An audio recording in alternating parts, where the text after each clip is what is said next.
This Tiger what? This one? Is it Tiger D or Tiger Pen? Yeah, what is the login? Tiger what?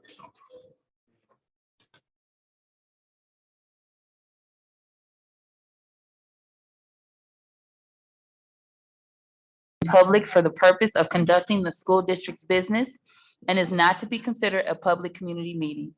This meeting is an in-person meeting at the location listed above, which is 870 Colfax. Questions may be submitted beforehand to liz.goodwin@bhas.org or presented in person during the public comment sections as indicated in the agenda. Board members may be contacted through the emails listed below. Requests for special assistance, including persons with disabilities, may be sent to liz.goodwin@bhas.org. I call this meeting to order officially at 5:35 p.m. We will begin by reciting the Pledge of Allegiance.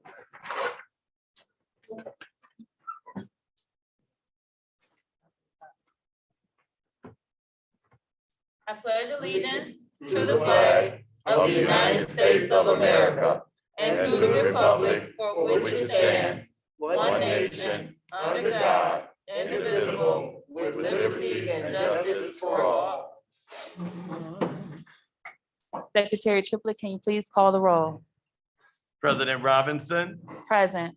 Vice President Bradley, Present. Secretary Triplett, present. Treasurer Creighton, Present. Trustee Bowens, Present. Trustee Buchanan, Trustee Rocket Martin. Present. We have a quorum. All right, a quorum has been established. Next, we have approval of the agenda. You all could take a quick review. One thing that I noticed is our organizational meetings. It was actually Liz and Secretary Triplett that attended that training. Would you be able to give an update on organizational meetings for us, Secretary Triplett? Yes. Okay, so just one change. We're still gonna do organizational meetings, but it will be Secretary Triplett that will just give us a brief update on the training that he attended. President Robinson, Yes, ma'am. I did notice that under new hires, human resources, I don't know if it's a concern or not, but I noticed that we were hiring someone or potentially hiring someone in a position, and then we were going to accept the resignation after. I wonder if we should do the separation first and then do the new hire, or does that matter? So if I'm understanding, you're saying we're accepting someone into a position that currently is held by someone resigning? Mhm. That's a good, yeah, I'm perfectly fine with us putting the separations prior to new hires for the purpose of being effective and efficient with hiring someone into an open position. I understand what you're saying. So what Treasurer Creighton is suggesting is that we just move under human resources. We do our separation of employment reports prior to new hires. So that would be one adjustment to the agenda. So is there a motion to approve the agenda with the amendment, adding Secretary Triplett providing organizational update and then putting separation of employment prior to new hire? Is there a motion to approve? I make a motion to approve tonight's agenda. I second. The motion has been made by Vice President Bradley and supported by Trustee Rocket Martin. Any questions, comments, or concerns? Secretary Triplett? President Robinson, Yes. Vice President Bradley, Yes. Secretary Triplett, yes. Treasurer Creighton, Yes. Trustee Bowen, No. Trustee Rocket Martin. Yes. Motion carried. All right, next for the agenda, we have review of our board norms. The Board of Education norms for Benton Harbor area schools. We will treat each other with respect. We will listen to learn. We will refrain from side conversations. We will use our time wisely, starting and ending our meetings on time. We will challenge ideas, not people. We will ask questions when in doubt. There will be no surprises at the board table. We will practice the 7 norms of collaboration. Those are pausing, paraphrasing, posing questions, putting ideas on the table, providing data, paying attention to self and others, and presuming positive intention. Next on the agenda, we have public comment on agenda items. And you'll have to give me one quick moment.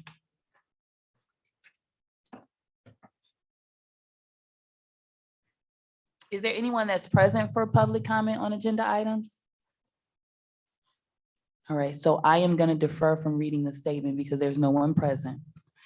We are going to proceed with approval of the meeting minutes. The minutes for approval are regular session 11/9/2021, closed session 11/9/2021, and special session 12/4/2021, which as a reminder was our strategic planning session. I was confused for a second as to what meeting that was. But again, approval of meeting minutes, regular session 11/9/2021, closed session 11/9/2021, and special session 12/4/2021. Is there a motion to approve the minutes? So move. Support. The motion has been made by Secretary Triplett and supported by Vice President Bradley. Any questions, comments, or concerns? Hearing none, Secretary Triplett. President Robinson, Yes. Vice President Bradley, Yes. Secretary Triplett, yes. Treasurer Creighton, Yes. Trustee Bowen, Yes. Trustee Rocket Martin, Yes. motion carried. All right, so the first order of business is celebrations. And those of you who are on this board are aware, but the public may not be aware that today is a very special person's birthday. So we would like to use this opportunity to celebrate our treasurer, Creighton, who is both our HR and finance chair's birthday. So I would like to ask for those that are here with us and also online to join us in singing happy birthday. On the count of three, 1, 2, 3. Happy birthday to you. Happy birthday to you. Happy birthday, Treasurer Creighton. Happy birthday to You you. must stay low. Thank you. Thank you. I was gonna say, I hope nobody records my piece. Shine on. Thank you. President Robinson, I never knew. I did not. Yeah, singing is not my forte. Ay, ay, ay. All right, so we just wish you a blessed birthday, Treasurer Thank you. Creighton, and we are honored that you would be committed to join us on your beloved birthday. So we thank you for all of the contributions that you have given to Benton Harbor area schools, not just currently on the board, but your previous contributions, and we want to acknowledge and recognize and value you. So thank you. Thank you so much. And this might be a good time to let you know that I do have to leave a little early. My kids don't understand. No, I get it. Okay, thank you. So we appreciate you coming. So Thank thank you. All right, we're gonna move it right along. So next we have board professional development recap. We had 2 of our trustees as well as our superintendent, Dr. Townsend, were able to attend the ALC conference. So we are going to give them each an opportunity to share what they experienced. Secretary Triplett and Vice President Bradley will do it under board business. Superintendent Dr. Townsend will do his update under his section later. So we'll begin by with Vice President Bradley. Good evening, everyone. I'm going to be brief. I'm going to try to stay under 5 minutes. So we did go to the annual leadership conference. Myself, Secretary Triplett, and Superintendent Dr. Townsend, per policy reference and policy book, policy 0175.1. We have to come back to the board with report if any district sponsored things. And I do want to thank the district for allowing this opportunity. This was my second leadership conference and I really enjoyed it. It was held in Grand Rapids. The sessions I attended were the delegate assembly, and there were a few things that needed review for the MASB, and some policy changes were made in the bylaws. And I have like so many notes, so forgive me if I'm up there flipping my notebook. And that was the thing about school counselors, Safe Schools Coalition, board training reimbursements, MDE training in certain areas, online CBA classes, board member webinars, county school board assistants, and in different things, multitude of things. They had general sessions, and that was a Friday through Saturday. And they had Dr. Karen Knapp, and she spoke on family engagement. Brandon P. Fleming had a very, very awesome general session. He spoke on critical thinking for critical times. Kendall Lawson, she did data therapy, and Colonel Arthur Athens, back to the basics, the fundamentals of extraordinary leadership. And they spoke on a variety of topics, and they were very, very informative. I had a chance to attend clinic sessions and CBA classes. Some of the clinic sessions, they had a variety of those. Let me tell you what some of those were.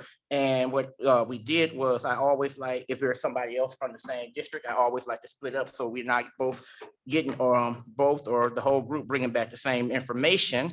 And the ones that I attended were the ABCs of a school bond issue, successful superintendent school board relations, what the results tell us, and effective communication techniques to support the board superintendent relationship. I do have like handouts for those clinic sessions, and I mean, there are a lot. Liz, I will email those to you. So in that way, everybody, they wanted to know. Some of those sessions were, they had providing high quality online learners, data and tools to help board members with decision-making, designing a comprehensive district strategic plan, crisis of human capital. They had some virtual opportunities as well. So some of these things. So make sure you sign up, and I'll let you know when the next one will take place. The CBA classes I attended was a CBA 325, Leadership Overcoming Obstacles with Scott Morrell. If anybody has taken MASB courses, Scott Morrell, Deb Macon, Deb Stair, they are very phenomenal instructors. And some of the key things I came back with was making sure that we use all information and making the best decision for the district, being visionaries and not managers. What's your why of being a board member? Trust communication, listen as twice as much and be quiet. Listen and taking in the data, excuse me, doing a board self-assessment when there are trust issues, schedule the board self-eval and superintendent eval around the same time. Everything the board does comes out of vision, having a shared mission as a board. The next class was CBA 259, and as I said before, that was Deb Macon. Creating trust is a key ingredient. Me and Dr. Townsend was in that class, and everybody should have that handout at your workstations. And some of the key takeaways from that is the board's job is to steer, the superintendent's job is to row, and hopefully, probably President Robinson, we can make that a future board norm. Making sure that we as the board have a balcony perspective, the 50,000-foot view, and not being on the dance floor, listening to understand and spending time together as a board to create trust. And I want to, say that we can probably implement something that we could probably have like a social hour or something where we could just sit down and, trust. And the last two I had was CBA 381, focusing on student achievement. Laura Finger was the instructor on that. And one thing we talked about was owning the data, high standards and what makes sense to measure. Climate all flows down from the board. People are listening. Making school buildings feel welcoming, basically making sure that they're set up to be welcome, just having a welcoming environment. And putting time and money into what's important. And then lastly, I had 3BA 320. That was like Sunday afternoon. So my notes are limited on that because, after a whole weekend of learning, you have kind of a weekend burnout. And so, but that was taught by Casey Keskin, and it was very interesting. And it was like talking about class space and how we are structuring our buildings for the 21st century and post-secondary data. And then they also, let me mention this as well, because everything that we do as service of the public and for public education, they had a legislative update, and they was telling us what's coming through the Michigan legislator. They had something that was pertaining to the school vouchers, and the governor just vetoed that here not too long ago because they wanted to put something that I can't think of the details of what it is right off my top of my head. And so here's a plug to make sure y'all mark your calendars. Lord's willing, October 20th to the 23rd, 2022, the next conference will be in Traverse City, Michigan. So make sure that you all, take some time out because we met board members from all over the state, and I'm going to pass the mic over to Secretary Triplett. I'd like to piggyback on what Vice President Bradley stated. I'd like to take this opportunity to thank the Board of Education and the citizens of Benton Harbor for affording me this opportunity to participate in this annual leadership conference. It was absolutely amazing and rewarding. As he stated, myself, Vice President Bradley, and our superintendent were in attendance. One thing that I take pride in doing when I go to conferences, I take advantage of every opportunity to learn as much as I possibly can. As you said, they had some amazing general session speakers, amazing. Vice President Bradley gifted me with this book, Miss Education, a memoir by Brandon B. Fleming. And if you heard his and his life of what it was and how it is, you know, what it was and how he became, but he has become a professor at Harvard University, a national speaker, all across this country, and a young man. He kind of put me in mind of Mr. Miller, if I do say so myself, you know, and I mean, he was just, just prolific. And so I wanted to thank Vice President Bradley for gifting me with this book. And I think it's a great read for all of us. It's something for our young men to probably a book study with this book right here, so I can show you possibilities. Also, I was able to purchase the key work of school board. It's a guidebook. And so I want to share this with the president of the Board of Education and with our colleagues. So there's pages in here that we can do and work on to strengthen this board.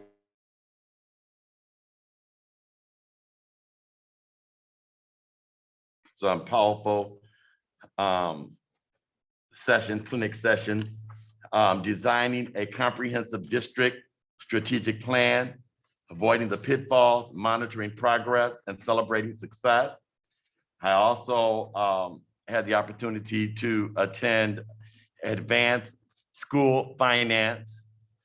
I also had the opportunity to attend the Board of Education board self-evaluations tied to the literature, creating and sustaining a consensus culture at the board table, and data-informed decision-making.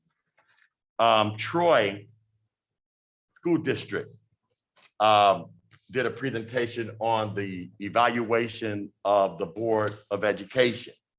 And so they developed and designed their own board evaluation because when they looked at MASB, they felt that MASB was just going through checking. And so I think that was powerful. We shared some information, and I would like to share this with the board, with our president and with the Board of Education, because what it does is focuses more on self-examination, you know, versus just saying we're going through doing this checklist. And so it was very, very powerful. I also had the opportunity to, and I'm proud to announce that I am in the process of one class away from being level 3 certified. With 48 CBA credits and 40 EDU credits for the classes that I've taken since I've been on this Board of Education. But this is something that, thank you so very much. As Vice President Bradley stated, we had an opportunity to meet boards of education all across the state of Michigan. We also had an opportunity to network with boards of education that look like us. Flint, Saginaw, Pontiac, Detroit, all of those, and the presidents and officers were there. We also got an opportunity to meet one of the board members from Wayne Westland. Yeah, we got an opportunity to meet with them and have a conversation with them, and that was absolutely amazing. Exchanged cards, business cards and what have you. But this is something that really stood out in my mind. There was a district, Dundee Community School, and this was in the strategic plan meeting. And they went through, and this is something that they have as it relates to their vision, their mission statement. And I thought this was very unique with their guiding principle. And so what they had, and if you notice, what stood out in my mind, everything that they did and everything that they say in here is student oriented. It's not, it's very little about anything else. Their vision statement is very simple. Students first, inspire, educate, innovate, celebrate. That's their vision. Dundee Community Schools is setting a course for student success.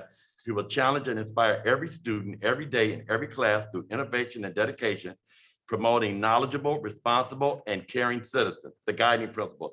At Dundee Community School, children are the first priority. And to this end, we are committed to the principles of, and they went through, and their principles were citizenship, collaboration, communication, financial, innovation, responsibility, respect, pursuit of knowledge, inspiration, and integrity. And so what's the definition of insanity is doing the same thing over and over again and expecting a different result. So I think I would encourage my fellow board members, if afforded the opportunity to attend a conference, the annual leadership conference, and if the pandemic allows, I think this is something that we should really look forward to attending as a body, Yeah. because it was absolutely amazing. And I would also encourage everyone to start taking the classes. They have classes online for us to get online. And the one thing about MASB, they do not, just because they present it, does not mean that it is so. They just give you the information and stuff, and a lot of it is applicable, but if it does not apply, we will let it fly. So, and I want to say to each one of you, Vice President Bradley and I only had enough money to afford 4, and I asked them to buy 2. We got each, and he did. But this is for the Board of Education from Vice President Bradley and I. Thank you. MASB mask. Thank you. Merry Christmas. Good night. Matthew has his. Thank you so much. Yes. And so we can wear those tonight. And again, it was so good seeing our superintendent there. Seriously, it added up a special piece to know that our chief officer was in the midst with us. So thank you. Thank you, Secretary Triplett. Okay, Vice President Bradley had one more addition. And then I want to say, I know he said he's level 3 certified. I am one more class away from being a certified member. So we got. So. Thank you. So, we have to make sure, like you said, that we are taking these classes because the state looks at that when your board is, in uniformity with doing the MASB classes and everything. And also, like you said, you can go online and take them. They're self-paced. And Cindy Holmes, who's the director of education, she has a good relationship with Liz. Just, call Liz and say, hey, Liz, I want to take a class, Yes. and do that. And also, like I said, a lot of the stuff, like you said, if it doesn't apply to us, we can let it fly, but also it's a lot of stuff to kind of guide us and be a model to how we can be better public servants in the community. And, that thing. So that's all I want to say. Thank you. Secretary Triplett has a handout. This is, I also, during the exhibit, the exhibits were absolutely amazing. Busing, transportation, COVID, ventilation, all type of systems, everything was there. And I pulled a whole, I went to every table that I could just to bring to us. But there was a question about Neola and what it did. And as we're working on our bylaws and what have you. So I was able to, Neola had a table there and I got one for each one of us, trustee Bowman, for each one of us as well, so that we could have some information, some background information on what it is that Neola does as it relates to policy and helping districts set the direction. Thank you. Thank you, Secretary Triplett. And Dr. Townsend had something to add. I just want to share, there are other opportunities for the board to learn together. National Alliance of School Board of Education, NAPSE, and also CUE, the Council of Urban Boards of Education. They also host, and CUE is specifically for districts like us. So just throwing that out as a free message, maybe in 2022, we can look at all different opportunities and see what kind of lines up the best for, a majority of us to learn collectively, and share some good information. Thank you, Dr. Townsend. I'm assuming that those would be memberships that we would have to invest in for those associations. Yeah, but it's all professional development. Yeah, I And it's agree. about us being elite and top of our game at all times. I So- would encourage you. So can you check into those and get us the information sent? Okay, Yes. awesome. And then Vice President Bradley? Yeah, and then one last thing I want to say with that, with the national meeting, the national meeting will be held in April.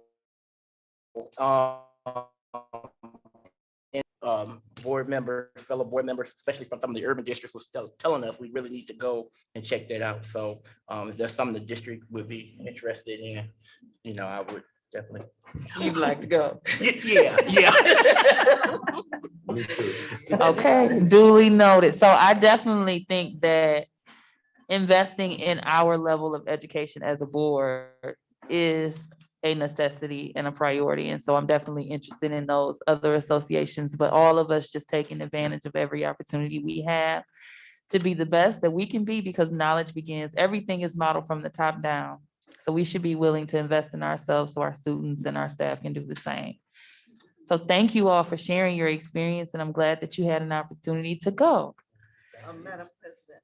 Yes. Get your transcript evaluated Your transcript for for. the ones that you've already done. We just have to email the contact. You could check it in the portal as well, on MASB. When you go in, it should be a tab when you log in. I'll show you how to do it.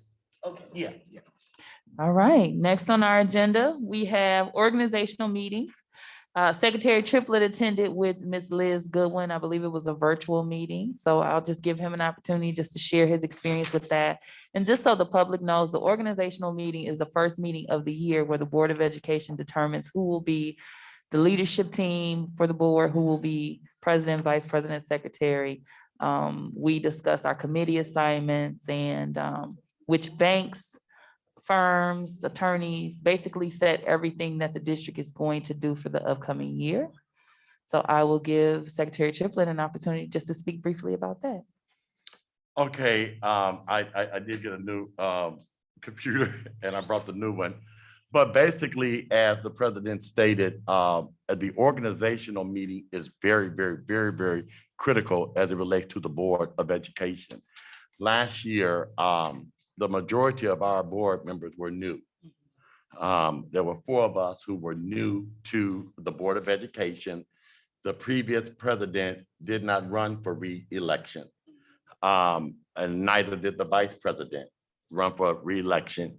And it went down to the secretary, who is now our president of the Board of Education. It's not just something that we just do to check off lists. It's some very intense work that has to take place, because it gives us a foundation and guidelines through, how we will work for the upcoming school year. And so I'm excited about the planning of this organizational meeting this coming year, because now everybody has at least 1 year up under their belt. And so when you're coming in new, you really don't know what to ask, how to ask, how it looks, but I think that we're ready. So I'm excited about it. There is an agenda at this particular organizational meeting. That is when we identify our officers for the upcoming school year. We put our plan of action, our goals, like President Robinson said, we identify who's going to be our attorney, and it's just a lot of different things that the Board of Education does. So the organizational meeting and the workshop was absolutely amazing, because it gave us an opportunity. That is the time when you put everything on the table and you have those discussions and you work it out. How is Benton Harbor Area Schools Board of Education going to operate in the year of 2022? Thank you. Thank you. And so just so you all can be aware, as current president, I initiate the organizational meeting, and then in that meeting, we nominate officers. And so if leadership switches, then once the official regular meeting begins, then the new chair or president will take lead of that particular meeting. So I want a pre-message for you all to think about the committees that you would like to be on in the upcoming year. If there's a change in position that you're thinking about occurring, or if you have any ideas of what leadership should look like next year. What I think would be personally best for us is that we do, at minimum, the committees rotate. Because myself, Vice President Bradley, and both Buchanan are up for reelection in 2022 at the end. So we have no idea whether we will be returning. It would be my preference that if I have to exit or I'm not reelected, or we lose all three of us, that the four that are remaining have had experience on all of the committees to be able to make well-informed decisions. So kind of keep that in mind in thinking about not only what committee have you already been on, but in the event that the three of us does not return, what committee should you get experience with? Because the four that remain will be responsible for leading if we do not return. So just kind of keep those things in mind, because we want to come out of that organizational meeting with the best structure feasible to ensure that the board is not only ready for 2022, but 2023 in the event that we change completely. Yeah, and I was thinking just the opposite. You want to stay? No, I was thinking just the opposite, not so much, I mean, because there are other people that might want to do different parts and what have you, but I think that this past year had in our storming season, I think that it is important that we're just finding our way through. We got an opportunity to see, and I think that we have a lot more information, a lot more knowledge.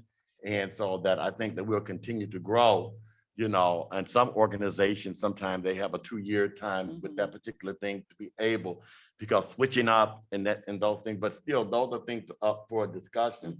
But that's my thoughts, that's just my thoughts for us to work and see how these committees and what have you, and how we even handle our committee. Because we will definitely be, regardless to you guys coming up for re-election, you will be on this board until December of Correct. 2020, the end of Correct. 2022. And so that's just my thoughts. I'm going to put that out there. Thank you. And is that regarding committees or leadership, or just committees? Committee and Just committees, leadership. I mean, just in general. I mean, that's, yeah. Okay. Yeah. So just marinate on both of those viewpoints. Yeah. And then when we get in the meeting, that's when we'll actually dig into how we're going to proceed in 2022. President Robinson. I do Yes, have ma'am. Go ahead. I was thinking, and I was actually, I don't know if this is a good time or not, but since you guys kind of already brought it up and with a pre-message, I was actually thinking about, as we are preparing for that meeting, a few other things that could really help us. I'm really glad to see the technology. Yeah. That's great. Yeah, and I think in a way to be more efficient, I made the request by email, but things kind of can be taken wrong. But I guess one of the things that I'm asking though, as well, is something that we can consider. When the agenda is open, when you're not on the school's network, you have to actually click each link, go back, and then you get locked out. And so one of my requests was that if we could, some way, like how this is in here together, our chief of finance, when he sends out our report to our finance committee, he sends it out as one report. Right. So we don't actually have to click Click the each links. report and document. So when you're looking at minutes and you want to cross-reference something, kind of like the new hires, I did notice, just as an example, that the HR or Liz, whomever worked on this, they actually did reorganize those two things that we made adjustments to. They're actually the agenda, reported yeah. on here, Mhm. but I had no way of knowing that until I now could see this document, because looking at it from my device, I'm like, why are we going from H1 to H9 and H10?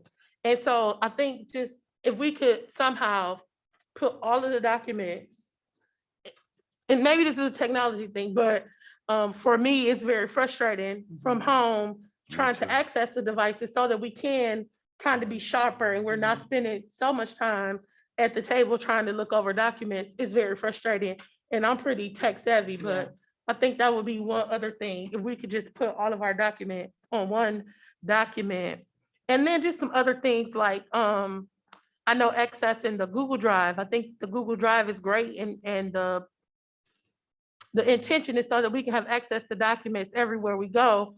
But then from the outside, when I try to view the documents, again, I really can't find them, or I don't know if access is limited. And so those are just some of the things I think will definitely help us in our committees and as we improve our responsibility on the board, whether we're on a committee or in a leadership role or not. Those are just two of my things.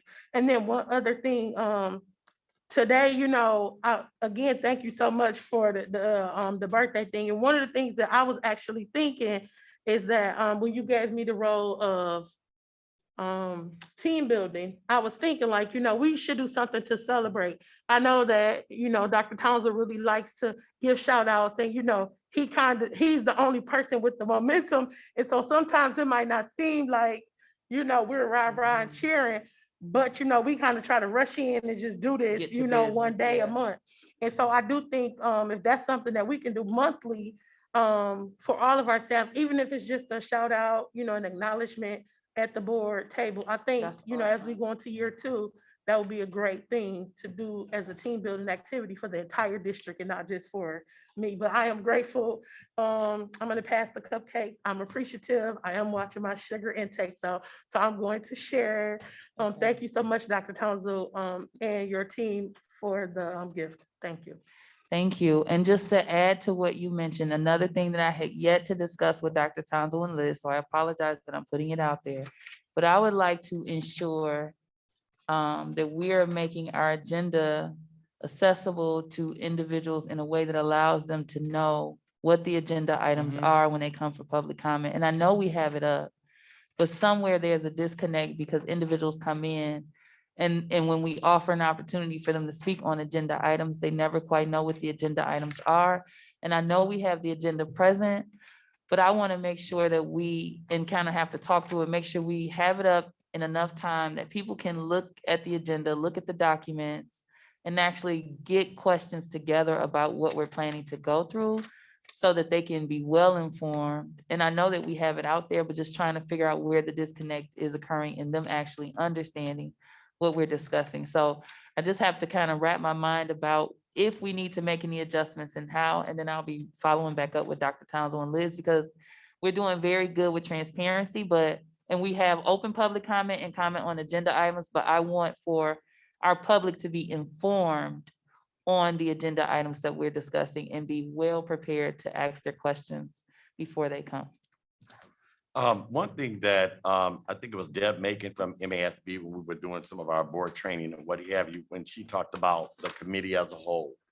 I know halfway into our school year, we decided to go to one meeting.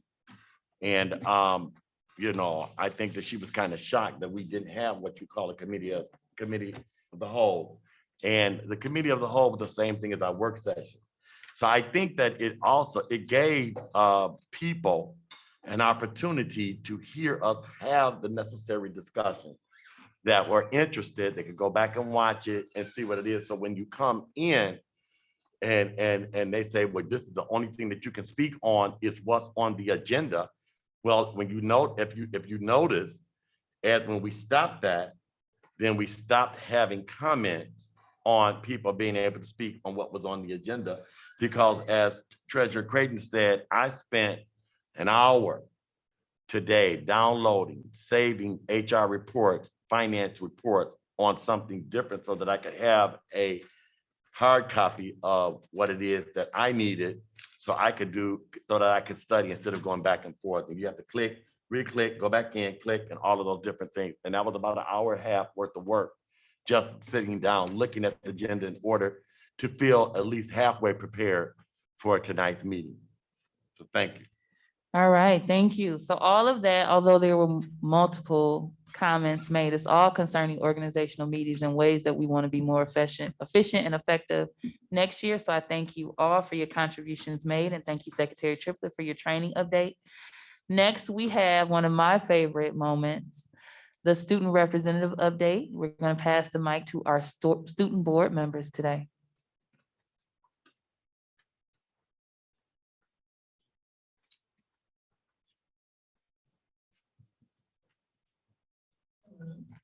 Hello.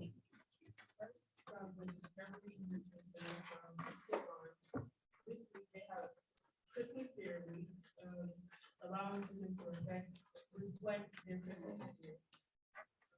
Yes, for today, they have a winter wonderland literacy night. And tomorrow they will have a December 2 member program.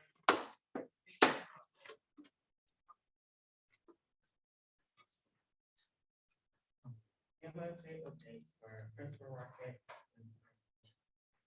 On the 9th of December, they had a winter holiday literacy night. A parent engagement donuts with Santa is planned for December 17th, 2021.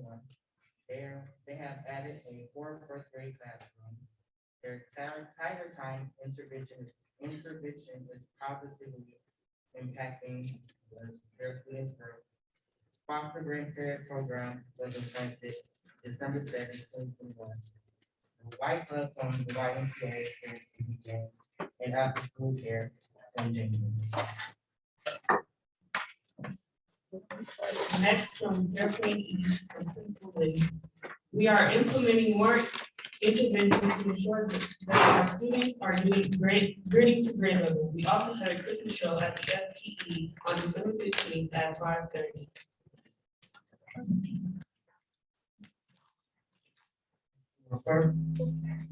Fairplain Middle School, where principal there are many card reports right now, but they did have a very exciting house. They're looking forward to. Next, in Harbor High School from Principal Roseburg. The high school hospitality class selected food and other perishables from local families to help their Thanksgiving dinner. Keeping up with the Christmas spirit of helping others, our student council has adopted a local family for Christmas and has begun collecting donations and other things for the family to ensure that their children have a memorable Christmas. Students and staff will attend a student talent show on Friday, December 17th.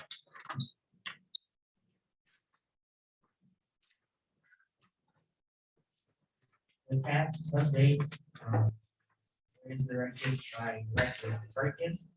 Our CAT staff has been working diligently to provide our documents for our upcoming, Risa? thank you, visa adult. Staff has been working to provide a comfortable and easy transition for students transferring back into their previous buildings. There are ramping up for the winter benchmark testing, creating a schedule for students to come in and test. They plan to offer testing with validity and accountability by having them in-house this time around. Students daily that classes must be done by the end of the semester and giving them a daily content. All right, does anyone have any, oh, Mark, go ahead. I also wanted to add that James Harbor High School is having a testing out day tomorrow, allowing students to test out of any courses that they have not taken. Oh, well, all right. I will participate in that tomorrow. Well, good luck. Good luck. So I just want to say thank you for being a student representatives of this board. And I want you guys to get to a point where you feel 100% comfortable with your updates. And I know it's still new and it's a lot of pressure.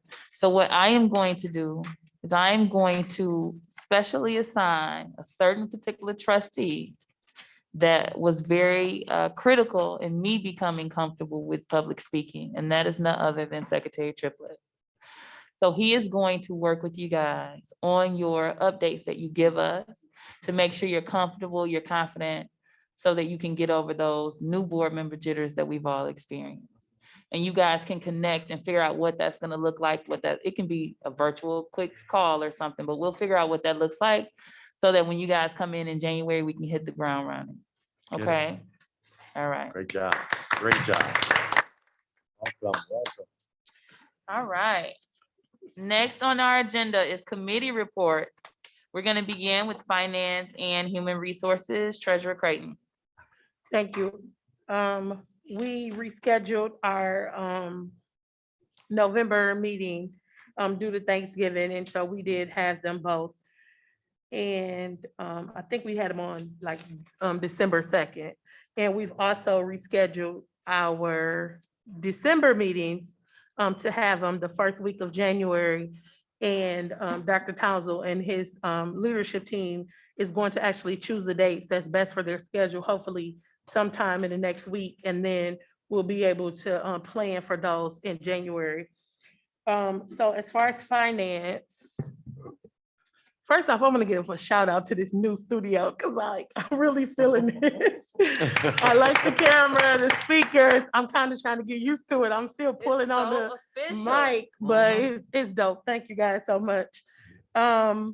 But so for finance, we talked about our audit findings. Obviously, we had the audit meeting in November at the board meeting, and we met with Hunger for Nichols for those for that audit. We talked about kind of like next steps in understanding some of the audit findings. We also talked a little bit about ESSER 3, and I think it's like about $29 million dollars that were given to Ben Harbor area schools. And, oh no, that was actually on December 2nd, where they had the input meeting with the stakeholders, and I'm not really sure. I haven't received an update about that yet. So I'm sure Scott is going to share that. And then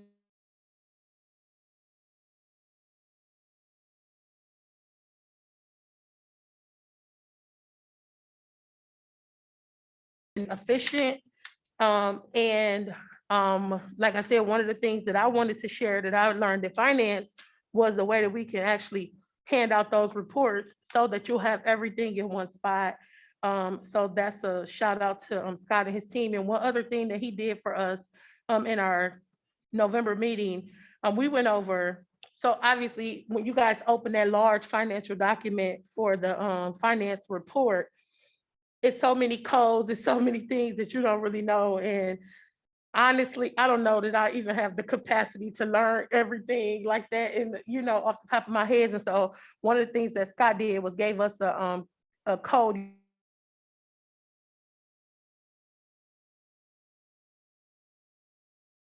and look up and find and know what's what. And so that was one of the things that we worked on in our finance meeting. And pretty much monthly, one of the things that we do is work on something else that'll make us better as a committee and more efficient.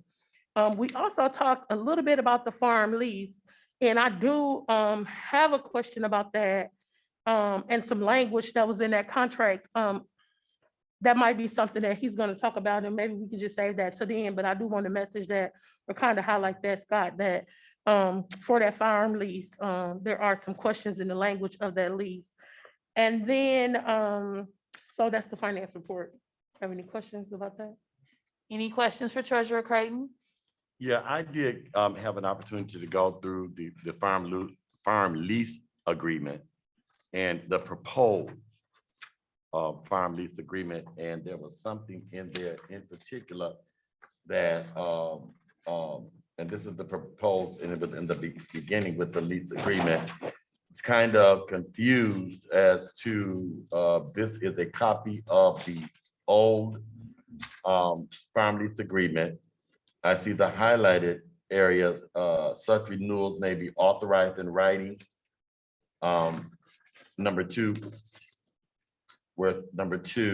the first section is highlighted where it says such renewals may be authorized in writing by superintendent or the chief financial officer without additional Board of Education approval. So I wasn't clear on what that meant, where the chief financial officer and the superintendent would be able to make a decision or what without additional board approval. I wasn't clear on what that was.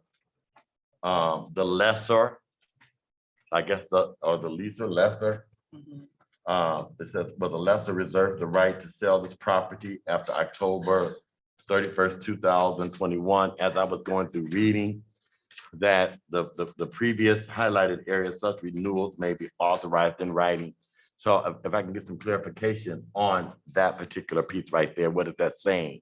So if it's okay, that's actually staff report F4, is that Okay. correct? So that gives Mr. Johnson kind of a Some heads time. up of what the questions are, Mhm. that we'll have in that report. Was that, and you had similar questions about the language too? Yes, Okay. ma'am. Thank you. All righty, and just so you guys know, when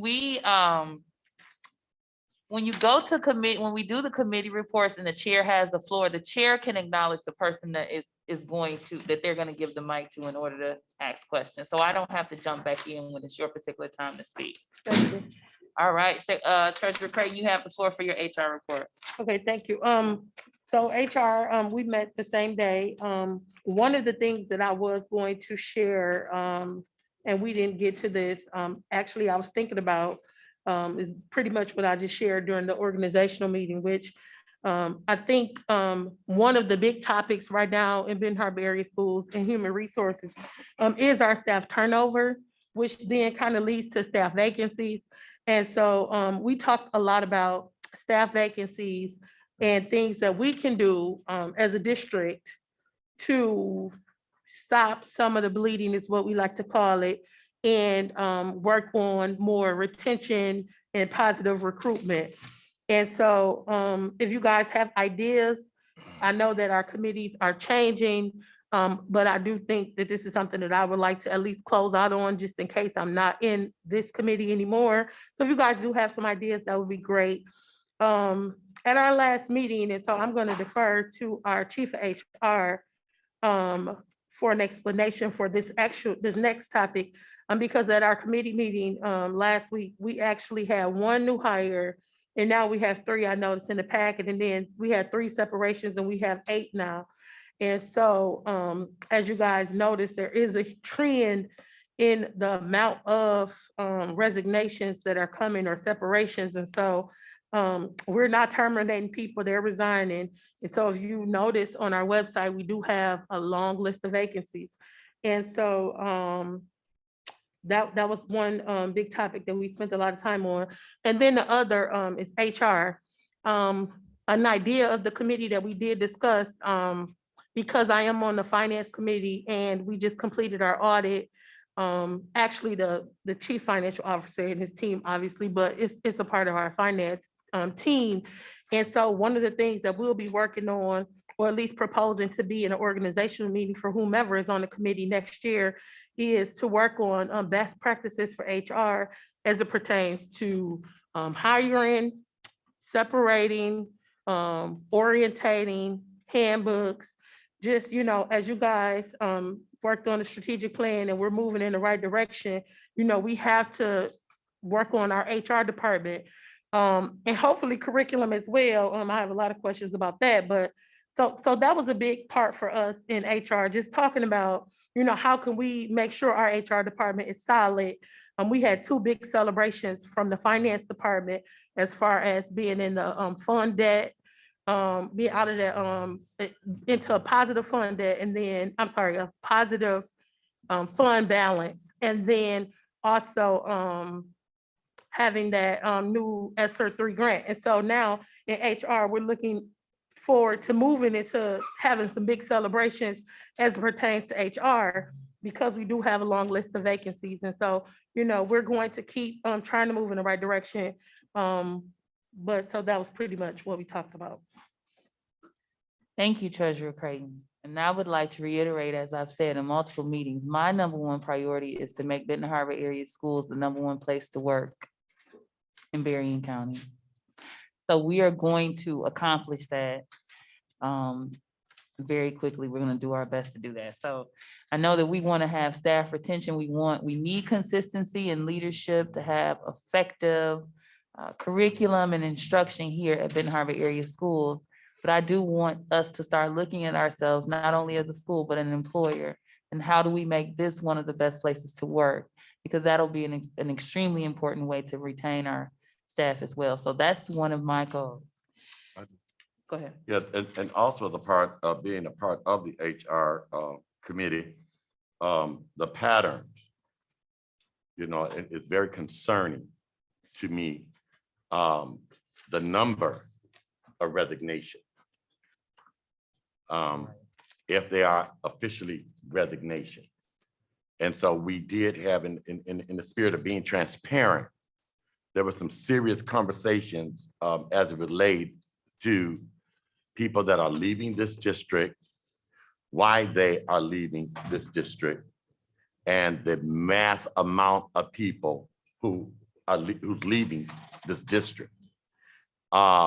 There have been conversations, I want to say, to the citizenry, because they're more aware than people think they are, that we are definitely working on this. We also, I did mention in the HR meeting, and I also mentioned it to the president of the Board of Education, there are some areas that I think need some outside attention, if you will, at this particular juncture.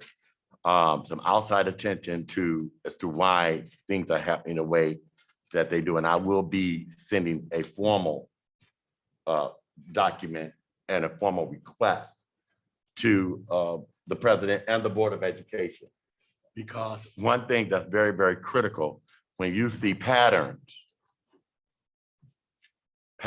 are very, very, very important, and they must be watched. And I just don't believe, one of the concerns that I have as a member of this committee is that in September, in October, these people were presented to us to be hired for the school district, and they were all excited about being a part of our district. And in less than 2 months, for some, they are resigning. And so we cannot sit here and act as if we are not concerned. We should be concerned with this many people in 2 months leaving this district. So with that, I'll pass. All right, next we had, go ahead. I'm sorry. And this is not of the committee. I'm not gonna blame the committee. This is all me, this next comment. And so one of the things that I actually have been trying to follow up to what Secretary Triplett is saying. One of the things I've been actually trying to figure out is, you know, like when you look at the patterns and you look at the trends, I think it's easy for us to make assumptions. But you know, what okay, I'm not good at sugarcoating things. I'm gonna say it. Sometimes I don't always feel supported, and I don't always feel like I'm well informed. And so I guess I'm thinking, like, if we're making our staff feel like this, if we are, I'm not saying that we are, if we are, then I can kind of understand. Mhm. You know, we have parents on Facebook. Obviously, Facebook is a big communication tool right now in 2021. And so, you know, people vent on Facebook. And so we have a lot of people who are reaching out to Facebook, crying out for help, you know, self-included, trying to just find a good platform and avenue to communicate. And so I think people are out here and they want to talk, whether it's good or bad. It might not be one person's fault. You know, some of these things are systematic, honestly. You know, when you live in a community and you work in a community and you've been in a community all your life, there are pros and cons. And so I guess I'm saying, you know, I know that we've worked with RISA in the past, and then we've worked and had this HR department in-house, and then we've gone back to RISA. And even I think within the last couple of weeks when we were in our HR committee meeting, to be honest, you know, there were some discrepancies about jobs, if it was posted, if it wasn't posted, if it's adjunct staff, if it's district. And so I just think if we could spend some time, you know, doing whatever we need to do to develop professionally as a board and the HR committee to support our superintendent, we have to do this. We have to, this is one department. I mean, all of the departments obviously are important, but you know, without students, you don't have money. I'm on the finance committee, right? Without teachers, you don't have students, right? I'm on the HR committee. And so, you know, even if I move to the curriculum committee next year, without students or teachers, I mean, you need a curriculum for students and teachers. And so it's just one of those things that we just have to, you know, tighten up. You know, we have a solid finance track right now with Dr. Townsend and his team. They're working really good in that area.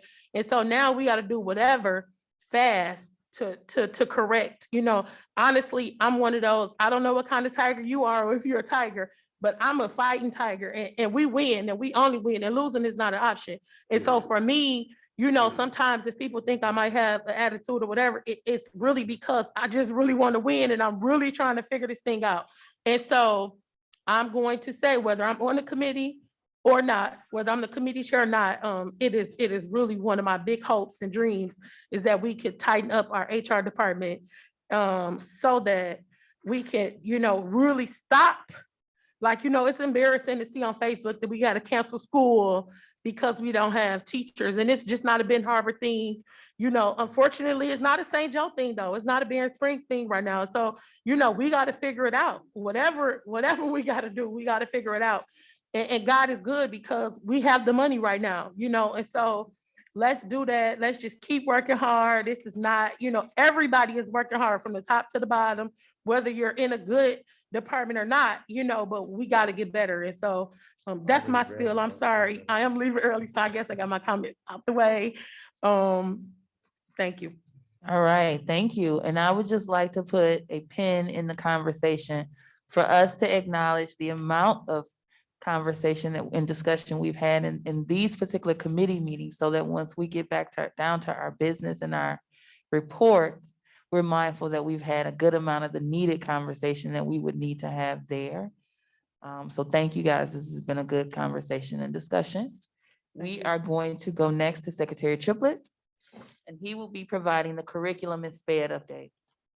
Well, as far as the curriculum and special education department is concerned, our superintendent has had to step up and take the lead in this particular area. So there are some things we did meet briefly on how next steps and how we're going to move forward. And so we are asking for the committee, as chairman of the curriculum, the teaching and learning and special education department, for a committee meeting with just those members who are on the committee, myself and Ms. Raquette Martin, but I would like to include the president in this particular meeting, the three of us, so that we can discuss some things and then go forth and then meet with the superintendent, because this committee, teaching and learning is what this whole thing is about. Without teaching and learning, we don't have a school district. And that's the bottom line. Is critical. It's not time to be playing games or none of that. It's it's a very serious matter. So I do want to say to the superintendent, thank you for stepping in to be present at the meeting for the curriculum committee. It has been some time now. And so we'll get a chance with the three of us, with our president, the two of us and our president, we'll be able to do our discussion to look at next steps, and then we'll have a more formal and comprehensive presentation as it relates to teaching, learning, and the special education division. Thank you. Thank you, Secretary Triplett. And if you let me know what works best for you guys, I will try to be sure to make myself available at that time. Okay. I know we're all busy. So you all get together, let me know what works for you, and then we can get that scheduled. All right, any questions for Secretary Triplett? Hearing none, Vice President Bradley, you have the floor. Facilities. Good evening. Facilities meeting. We had a facilities meeting a few weeks ago. Very productive meeting, and I think I was still having a leadership conference, so that's why we kind of went on for a little minute, because I had so many ideas flowing. We did discuss the field house and the phase 2 quote. We discussed the I can't read my own handwriting. Because I was going to type everything up. We discussed a variety of issues. I think we talked about bonds and looking into that. The sinking fund, we let our facilities director know to start getting a list of things he wants to get done, so we can start utilizing those sinking fund dollars. We had an update on the high school boiler and boilers throughout the district. When we had that power outage a few weeks ago, that was kind of a setback, because he said what happened was when the power went down, they shut the boilers off And when the boilers start firing back up, they found some more issues. So hopefully we can start trying to get a capital improvement plan and looking at possibly, trying to, in the future, with our strategic plan coming up, looking at something that we can get funding to try to get that issue done. And it was back up and running. We discussed the school bus garage sign, and we're gonna try to get that replaced and fixed up, and that I'm gonna be on that one because that sign has been down for a while now. We definitely want to get that back up. We discussed the building conditions and the cleanliness, and they're going to be hiring some custodians to work with that. And we also have our 5-year roof assessment, and they're going to be looking at replacing the floor at Fair Plain Middle School. And we would talk about the gymnasium as well, and that's it on that. All right, any questions for Vice President Bradley concerning facilities report? I have one little small question. Go ahead. Vice President Bradley, so I guess I'm trying to figure out, MLK. I noticed it was hit again. Is that something like, if that's something that you guys, I don't know. Yeah. I've been here for a long time and I've never heard it happen like now. Yeah. So I'm not Never. sure what, but if And, that's something ever. that you That guys. was that was after our meeting took place, and like I said, I seen that email Saturday, and I want to say it publicly.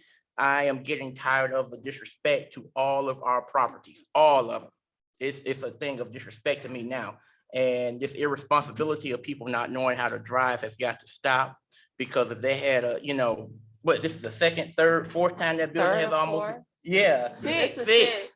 That's And I'm not looking for a seventh. I know seventh is a godly number of completion, but I'm not looking for a seventh time. So I definitely would like us to partner up with the city to see if we can put those them anti-terrorism barriers they have in New York City up. Because if you're gonna hit the building, we want your car to be towed up so that way you will know, don't play with Ben Harbor area schools and the safety of our students. So we definitely will be discussing that. And I know Mr. Miller probably is gonna have that in his report too, right? Yeah, Thank you. okay. Yeah, and I did see someone, it was a conversation on social media about it, and somebody said, well, why don't they put up a barricade? We put up a barricade. We have done everything in our power to try to prevent people from running into that spot. And I agree, I do not have any recollection of it happening Ever. before.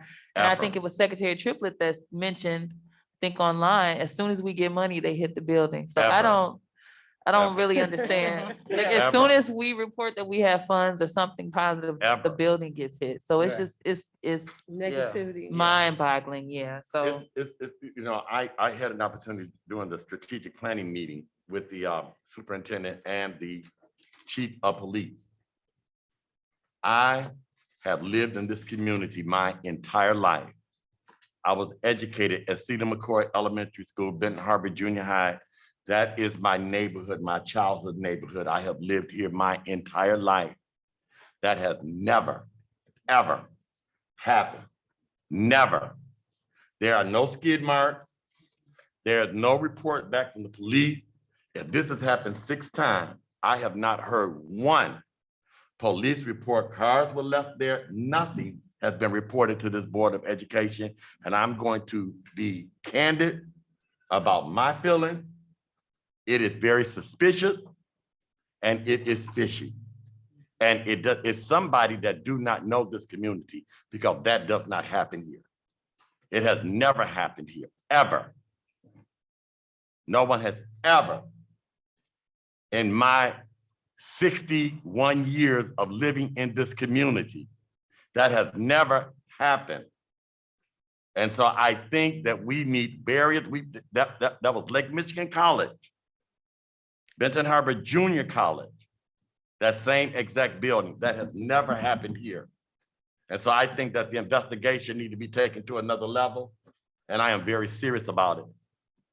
And you need to get to know where you are before you start making moves like that. That does not happen. Ice this thick. They might jump the curb. That is, these people know what the barriers are and how to slide at an angle.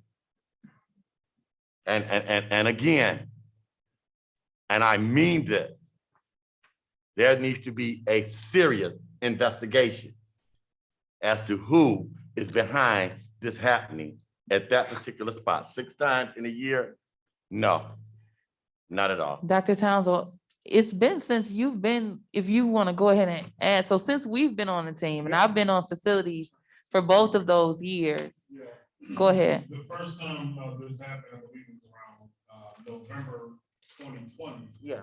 When I got caught, I think I was in the bed on a Saturday on the east side of the state.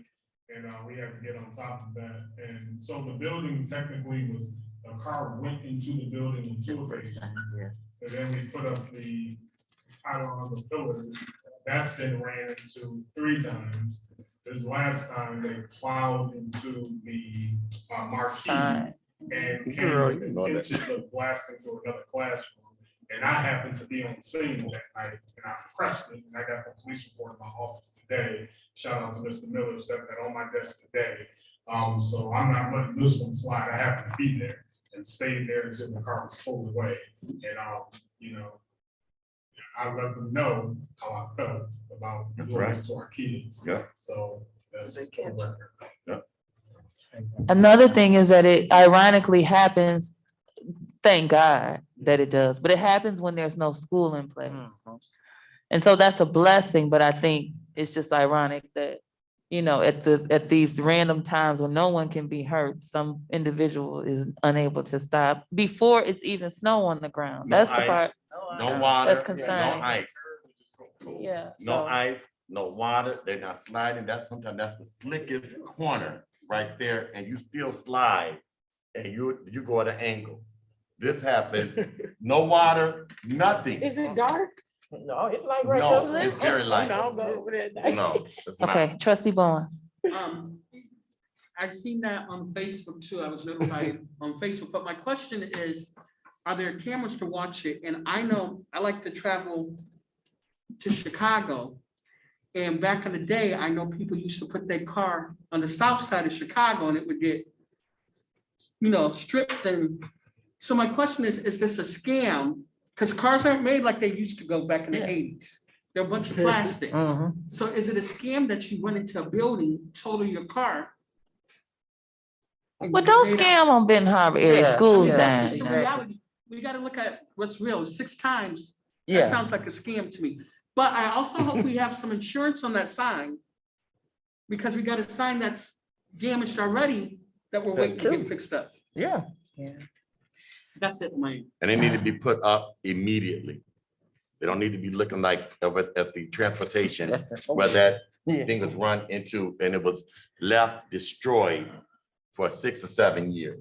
That cannot happen. If I could add, just think, so, you know, the extra work that comes along with, you know, us serving the community.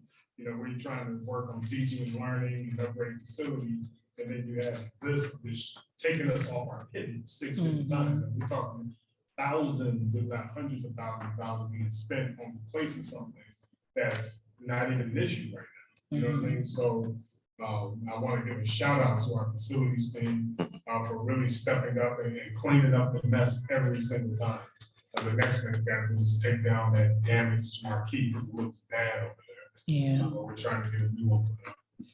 All right, now with that being said, we're gonna go ahead and pivot to Dr. Townsend with the superintendent updates that he has. Dr. Townsend, you have the floor. Yes, first and foremost, I'd like to bring up our graduation alliance, give a brief update. I want to keep the board informed on the work that we're doing in that department. And without further ado, graduation.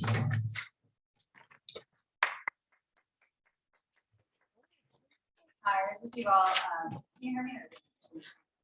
It's a whole button at the top, in the middle. Never come. I was with all of you back in July, so it's great to be with all of you again today. I appreciate the opportunity to report on the dropout recovery program that we are operating on behalf of Benton Harbor. We currently have 25 active students in the dropout recovery program that we launched in July. Our program serves the hardest to serve in this community. Those students who, despite the best efforts from the district, made the decision to drop out of school.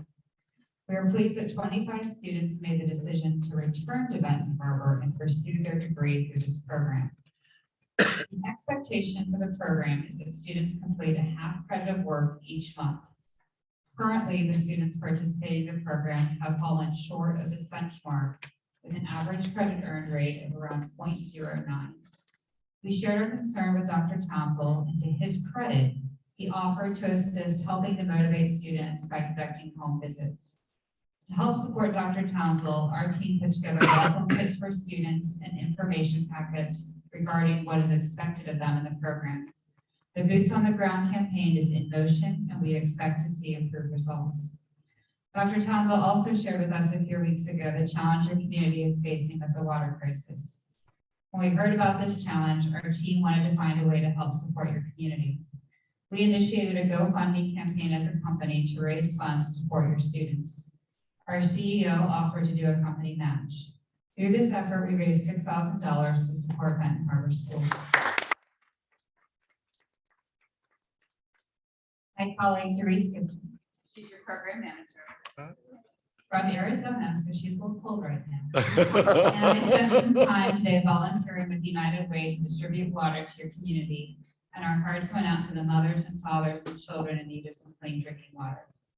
There is a lot of work to be done to help students and the people of Benton Harbor. Our team remains dedicated to your students, your staff, and your district. We appreciate Dr. Townsend's leadership and an all hands-on-deck approach to getting things done to help kids. Thank you for your time and your consideration today.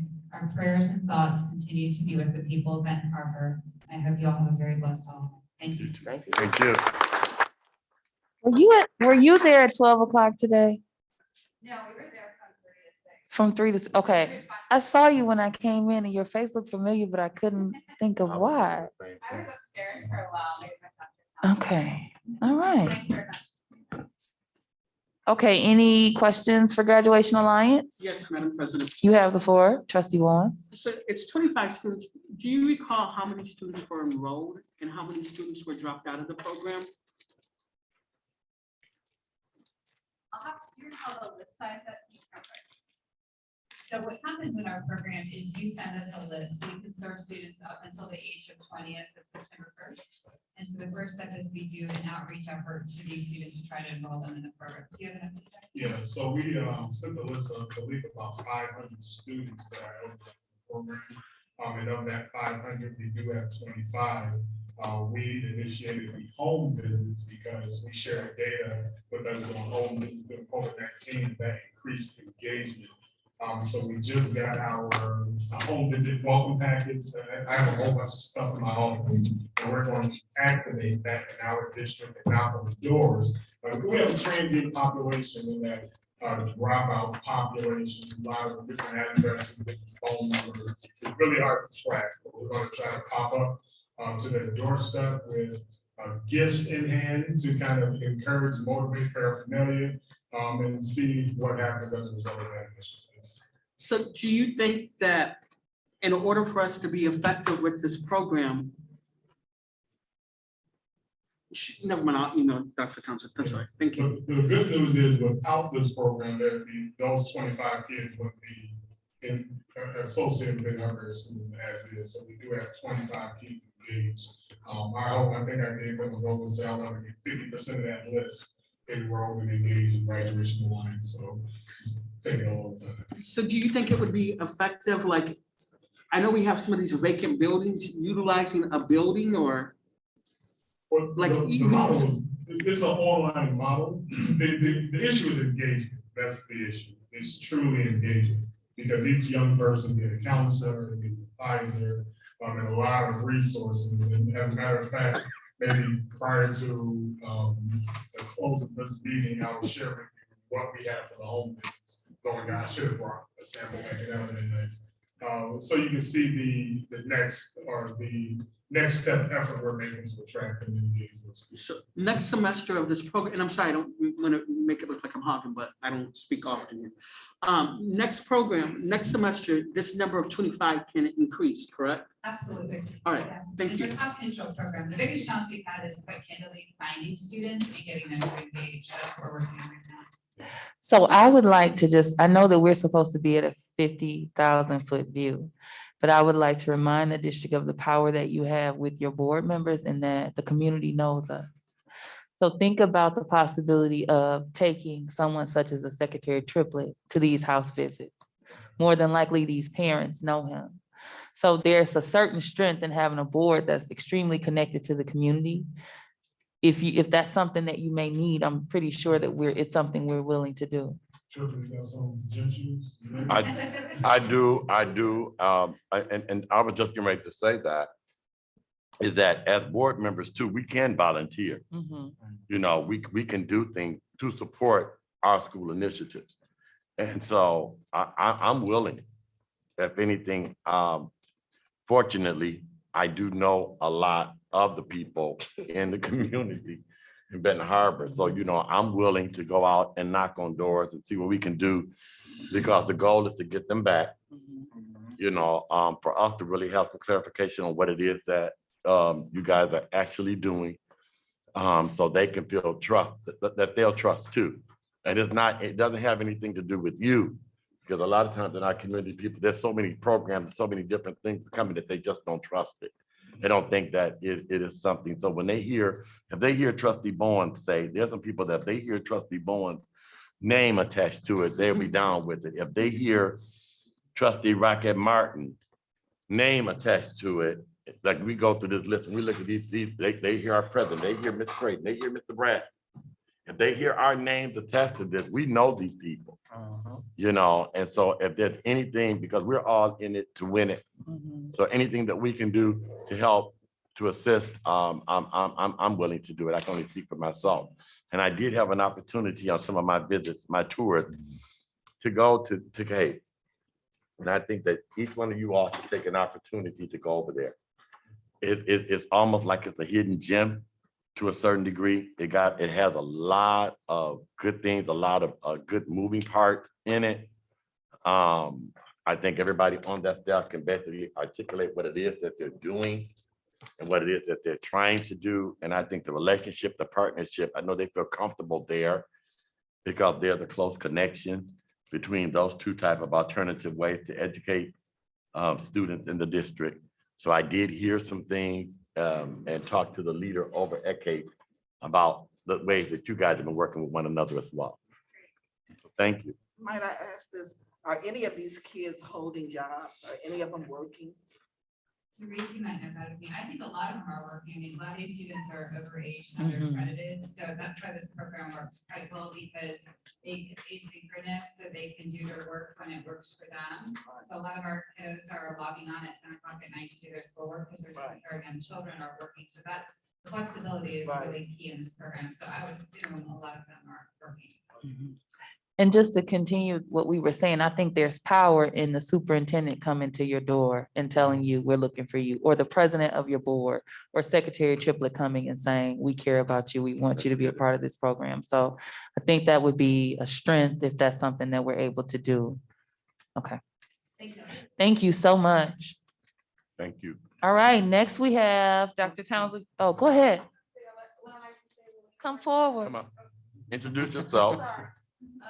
Good evening, my name is Therese Gibson, I'm the program manager. I was actually on maternity leave when we kicked off the program here, and this is my first. Welcome back. But I was just gonna make this comment, and just, you know, I'm sure a lot of you might be aware of this comment, it truly does take a village to get our students to that next level. And so hearing the board say that you're going to hit the ground running and get out there and do home visit was inspiring to me. So thank you so much for that. And I think that there is a lot of improvement to be made, and I know that with everyone's help, we can get there. So thank you. Thank you. Thank you. Yeah, one thing about us, we're a very humble board. If it's work to be done, we'll do the work. Our issue is not doing the work, it's realizing some work is not for us to do, but we're definitely willing and ready to get in there and get the job done. So whatever support we can give you, we're willing to give. All right, Dr. Townsend, your next presentation. Okay, this is a very important.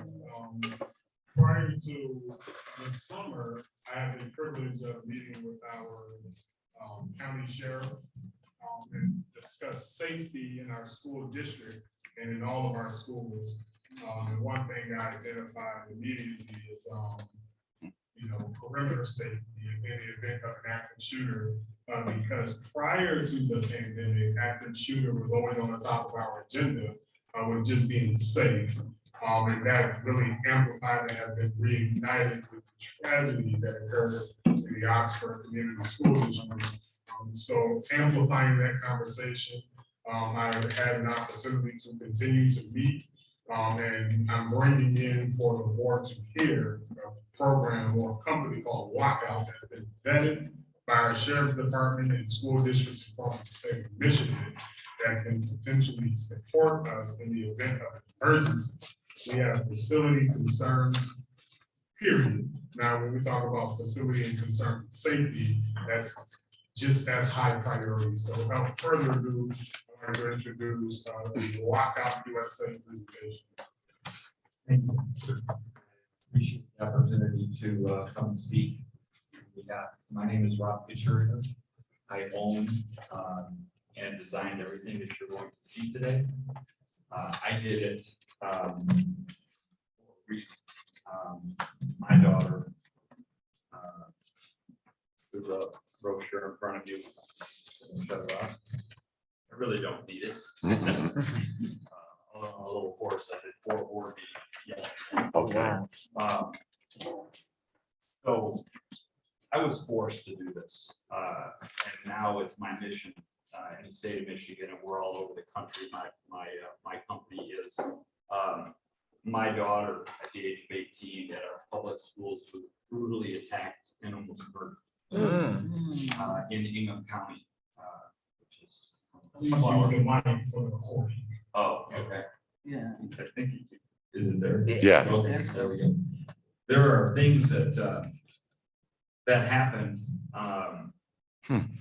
that I witnessed. My daughter is a marathon runner. She was a freshman at the University of Michigan. Worked very hard in school to achieve that goal to get to the University of Michigan. She came home for Thanksgiving.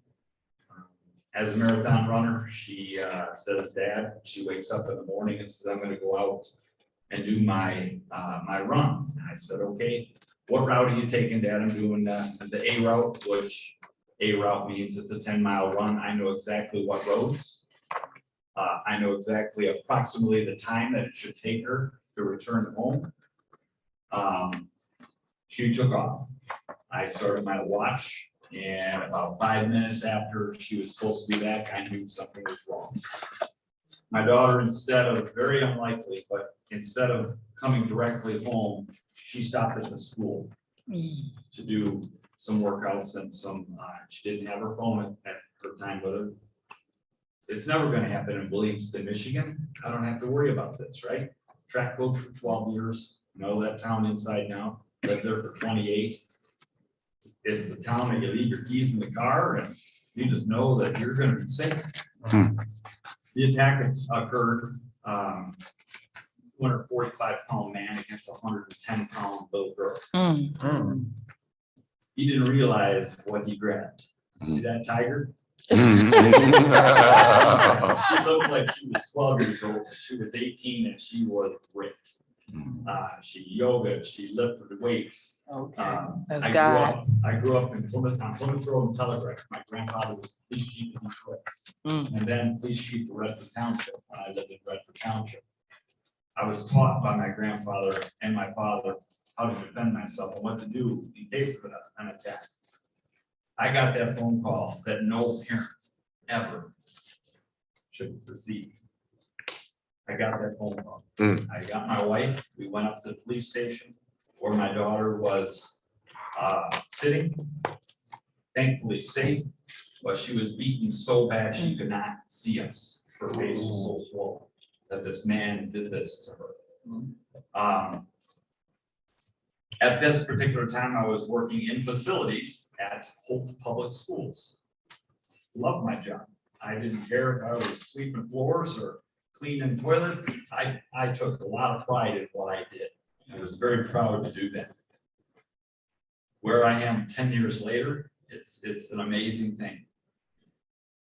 My daughter tells me because I'm sitting there and I'm listening to dispatch. She's telling me where it's going, and dispatch is actually sending state police and sheriff's department to the wrong building to search for this man. And I'm listening to this happening over the radio in the police station. And she says, Dad, they're going to the wrong spot. So I told my wife, I said, you need to let them know that. And I tried to leave. The police officer stopped me and said, we don't need you out there. Okay. And I said, okay, I'll step back for a minute. And then she told me, I did what you taught me.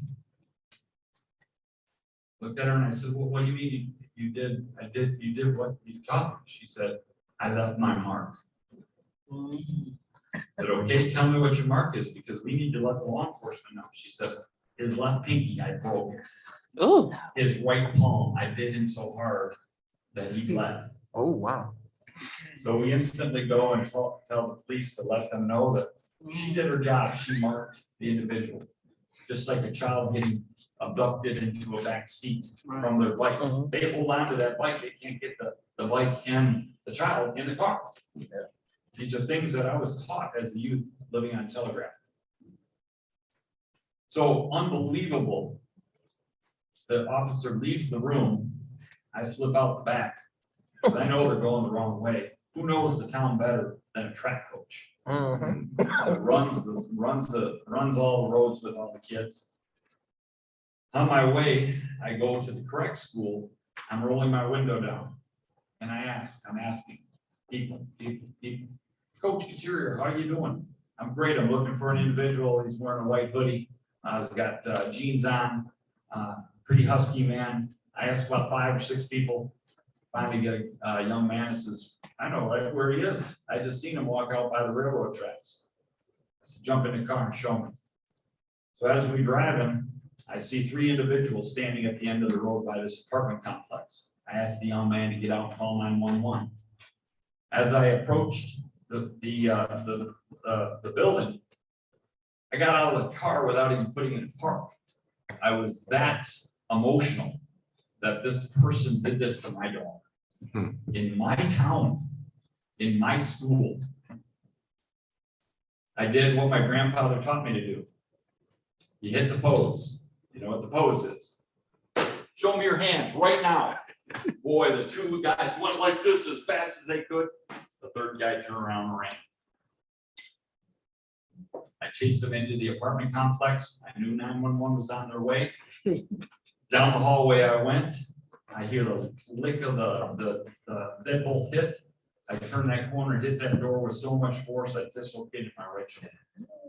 Blew the locks, everything right out, bent the door, steel door, and was thrust and thrown back into the hallway. Hit it again. I couldn't believe I could not get through. I would think I could go through a brick wall with my child. So I realized I couldn't get through there. So I went through the drywall next to the door. I was not going to be denied. I have a younger daughter. This man needs to be held accountable for what he did to my daughter. I got about halfway through the door, and when I turned to look, the man was laying on the door with his boots up against the bottom of the door, wedged in the opening of the door with his body. That's how he held me out. That is why I call my product the boot, because it saved my life. And it gave me a passion for families all over the state of Michigan, Ohio, and all around. You talk about your board, the Michigan Association of Boards. They actually recommend our company. We've done presentations there. The Michigan Sheriff's Association has never endorsed a product until my company was born. So what I did is I went to my little workshop, piece of rerod, I bent it into a U, stapled a 2x4, the first boot was born. It started protecting my daughter. Sandy Hook happened a couple of years later. My daughter said to me, Dad, if all those teachers would have had this metal thing you did, they couldn't have gotten that room. They wouldn't have to worry about the door lock. And I said, oh, God, help me. So I was blessed with being left a home on North Lake Lima in Traverse and Leland County. I went and talked with my family. I sold the home. And I opened this company. In 2 weeks, I was in front of Governor Schneider. In another 2 weeks, it was approved in the fire marshal bulletins. Shut that door. And off it went. The same time, when Governor Schneider took the $135 away per pupil spend. If you can remember that, about 10 years ago. My daughter, now a senior at the University of Michigan, graduated #1 in her class in clinical psychology. Went to help me open my company. Sorry, thank you. Have a great I've been to day. I've been to over 300 board meetings. This is the first time I've ever heard anybody get their birthday saying to them.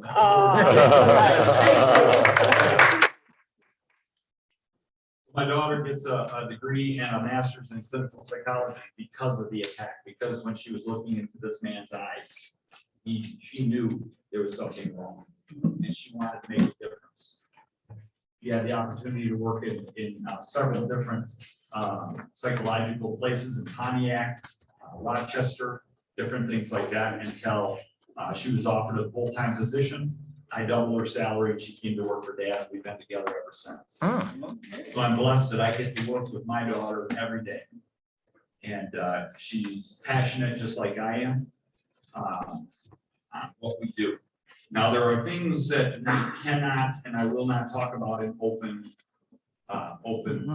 areas like this. I did an assessment of your superintendent, reached out along with your facilities. Jeff and John took me around to the schools. There is such a need and such a want. The principals were on me like glue, wanting every idea that I had to give them. And I gave it to them. I talked to them in appropriate areas, obviously, talking to just different ideas that I would offer to the schools and different things that they want, they need it. So I did a full assessment of every building, and except for we ran out of time, I couldn't get into this building. But I had the layouts and I did everything to it, and I would need to continue to walk through this building to do a professional opinion to this particular building. So what I'm going to do is I'm going to show you the smart boot system that about a year and a half before COVID hit, we sold about 69 schools in less than a year with the smart system. They already had the boot put in place. We're in over 400 schools in the state of Michigan. We're protecting over 500,000 children right now in the state of Michigan. I hear the struggles of kids leaving, teachers leaving. Think about what it would mean to a school district if they know they're safer. Where are kids going to go? Where are parents going to send their students when they know they're safe? Because what's been happening through the last 10 years, just think about it. So I did a full professional walkthrough. I'm going to share with you a couple of the products that are in there. And then I would really ask to go into a closed session to have poignant, very one-on-one or group to talk about the things that we can help with your school district to do. So I guess I could just carry this over there so people can hear me. So the first thing, one of the most important things for law enforcement is when you stand and you look down your hallways in every school that I walked in, when a law professional comes in, or even you come in, or any of these folks come in, and you go to try to find room 10, where are your numbers? They're all flat on the wall. With this product, Washington, D.C. Homeland Security made me do this. So we come in and we number. So when you stand at the end of the hall, you can ID and see every single room from that location, even in darkness. You turn your phone on, or law enforcement will shoot their flashlight down the line, they glow. It's a beautiful, beautiful product, and as you can see, if you go on our website, we have plenty of schools. We're in even about 600 schools with this product alone in just state of Michigan. So it's important that you understand how we do this. You notice I brought an orange. Go Tigers. With the Tigers. Very clever. So I do pay attention. So we're gonna delegate color codes for the buildings, for the hallways. So you'll have your main hallway will be orange. Okay, the offshoots of the hallways will be black or whatever other school colors that we're gonna have. So when the smart system comes alive, law professionals know not only the door to enter, because this also goes to the outside. So they know they're entering into the orange zone, what door number throughout your buildings. I drove around your buildings. Obviously, there's some doors have numbers, some don't have numbers, even some of the classrooms, some have them, some don't. So you're putting law enforcement in a major disadvantage to be able to respond quickly, to get into that building in the right spot. And this building being as large as it is, they strategically think about entering a building to push the subject out, not push the subject into the meat of the building. So they enter in proper areas to push that person out.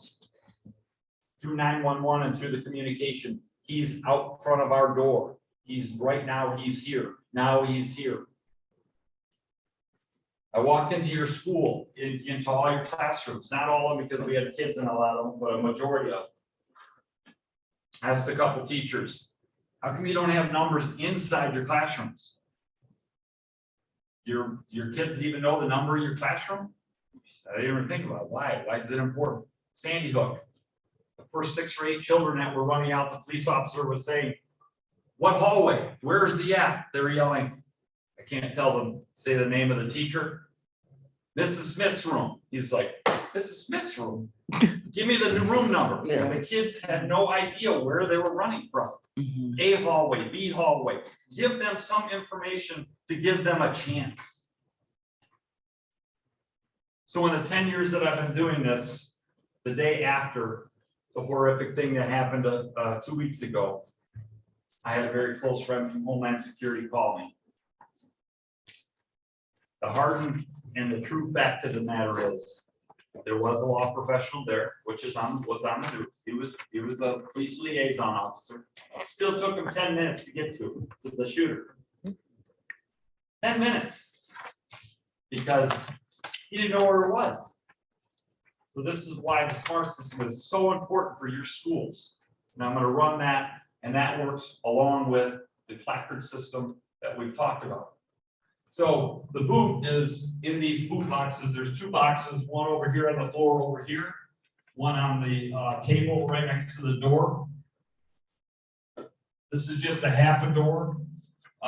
Doors in schools typically open out, right? They open out for egress.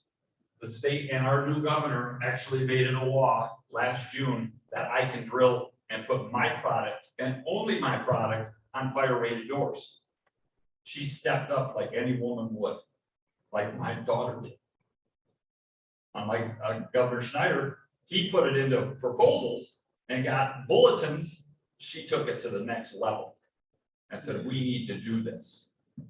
Also, Governor Schneider, after my daughter got a hold of him, he put the Michigan State Police grant that hundreds of schools in the state of Michigan were able to get $25 million every year, the years that he was there. And thank God Governor Whitmer decided to continue with that. So schools had the opportunity to purchase these products and these things to help schools. So I'm going to pull the boot. This is on the bottom of your classroom doors. If the door opens out, if the door opens in, you don't need that. Obviously, it's just going to hit the bottom.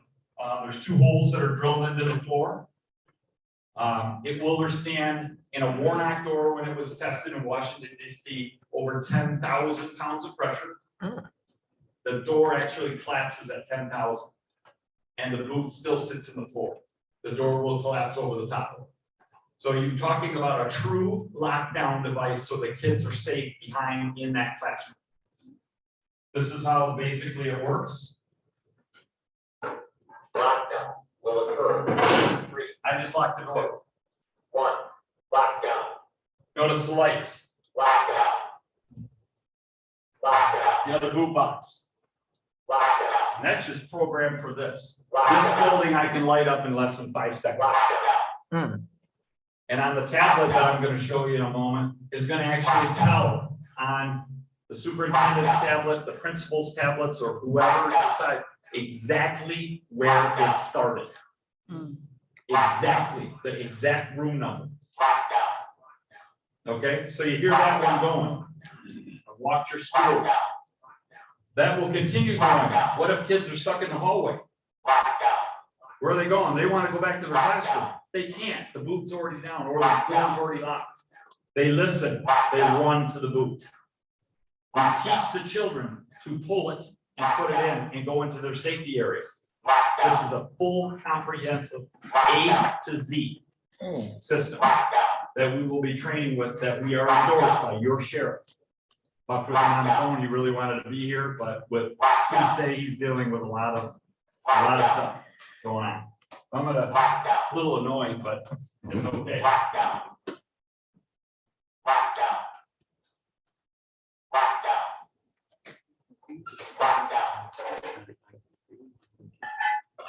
Now children know they can't go to that door because it's already locked. And when the boot falls, nobody takes it out. So then, Members of Homeland Security asked me to make it as close to 5 pounds as I possibly could. There is no small motor skills needed to use this product. It's all large motor skills. Because when you're in a panic situation, you lose your small motor skills because all of your blood is being pulled to the center of your body.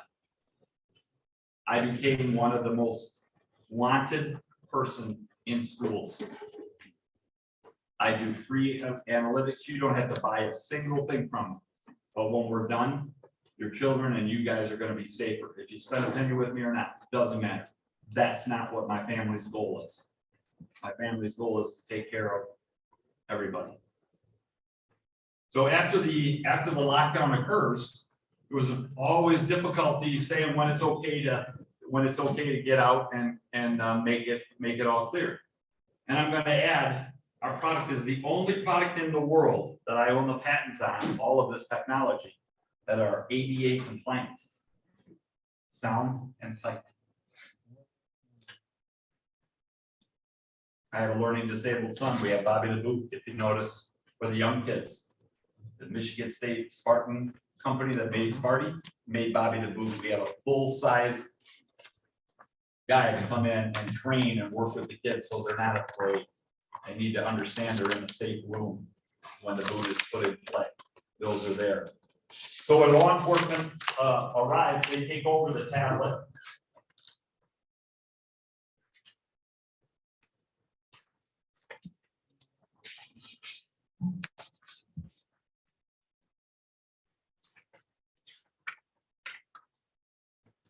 This would have been easier for me just to pick the table up and bring it over here, but that's okay. Well, the tablet's going off and saying lockdown. It tells exactly where it was.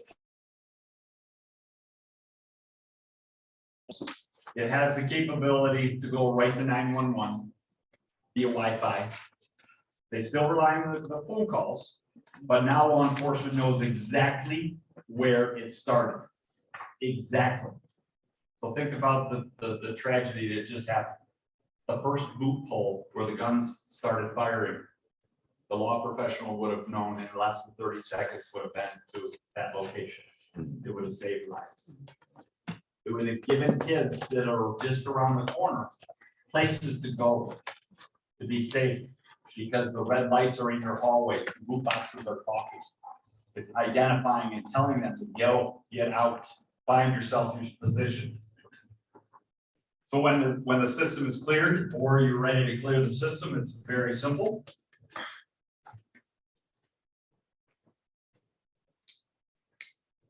Law enforcement typically will take this over.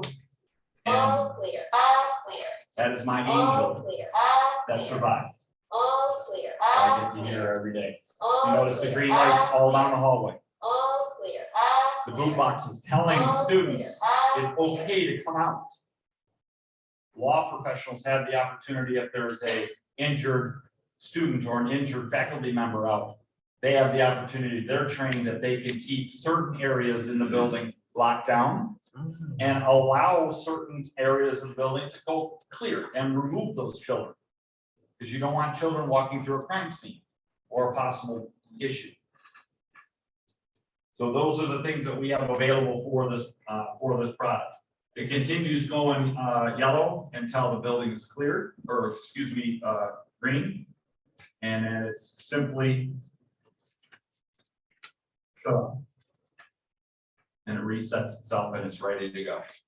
It also has the capability from dispatch to send in a message to the school that you have an active shooter or a high-speed chase.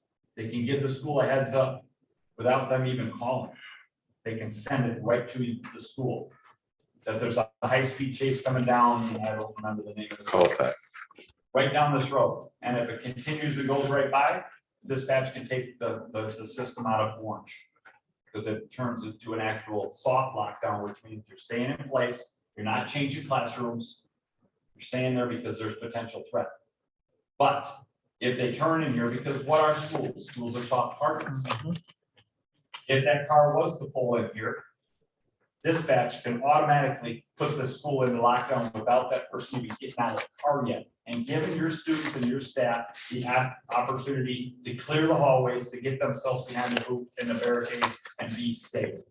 You talk about numbers of kids. Where would you want to send your child? Senator John Prose. How many of you know Senator John Prose? He was the one that took me to the government. He was a representative for a senator from your area. He believed in it so much. He's the one that walked me in along with Rebecca O'Connell, his chief of staff. So that's basically some of the system. Part of the doors in some of the buildings, they need some repair, obviously. I'm not going to get into a ton of details on those things. We can do them very inexpensively. There's another product that's right up there that was one of the top when the Michigan State Police grant came out. The one that shot up, that's 45 shots from a 12-gauge shotgun at 6 feet away. You can't shoot a big enough hole to even get your hand in to unlock that door. So we use this for older style doors to reinforce the doors if there's glass in low areas. So they can't reach in and just pull the boot out. Walk around your schools, you see it.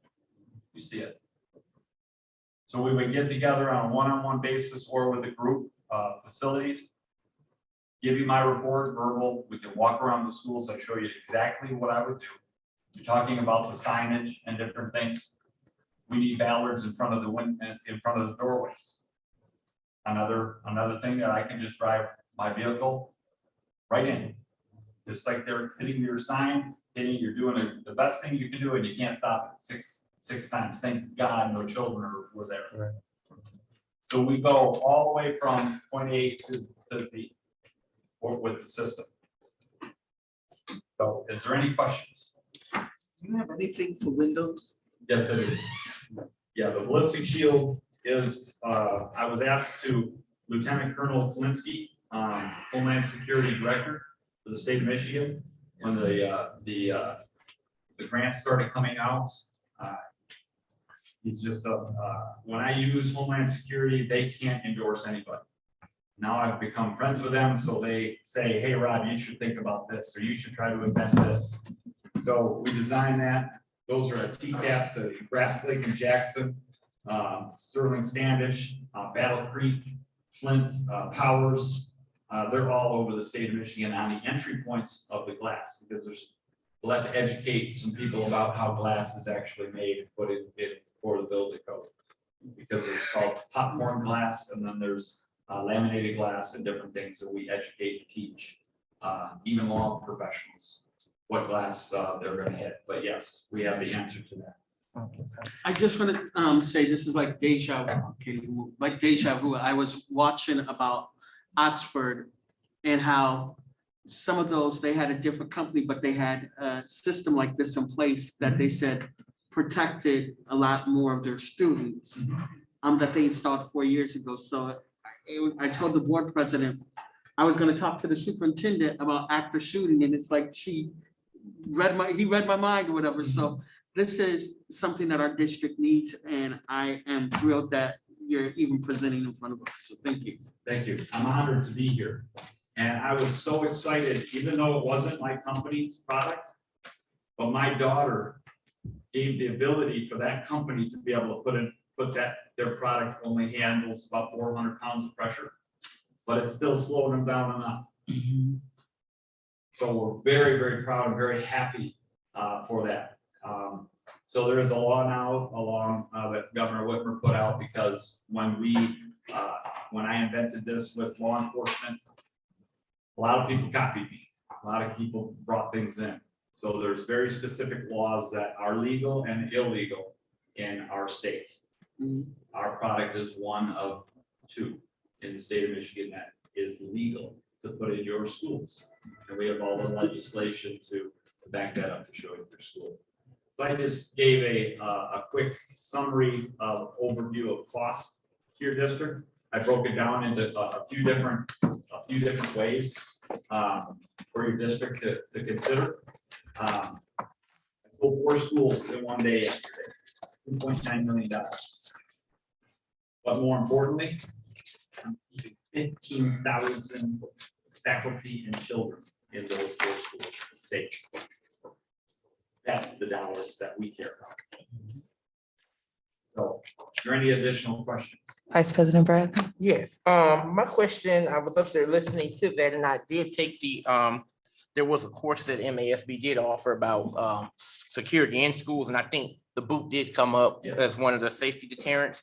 So what is the thing with maybe like if the students wanted to tamper with it, there are like a detection for the tampering of that? So I know that question may come up a lot of times. Yeah, no, that's a great question. So there's certain things, like I said, I can talk about, and certain things I cannot. When a boot is deployed by state law, law professionals and or executives or superintendents or principals will have the knowledge to open that from the outside in less than a second. Nobody else knows about it. They may know about it, but they don't know how it's done. Okay, so that's very important. The second thing with the smart system, I'm gonna, did I leave a boot up there? Yeah, right here. Oh, okay.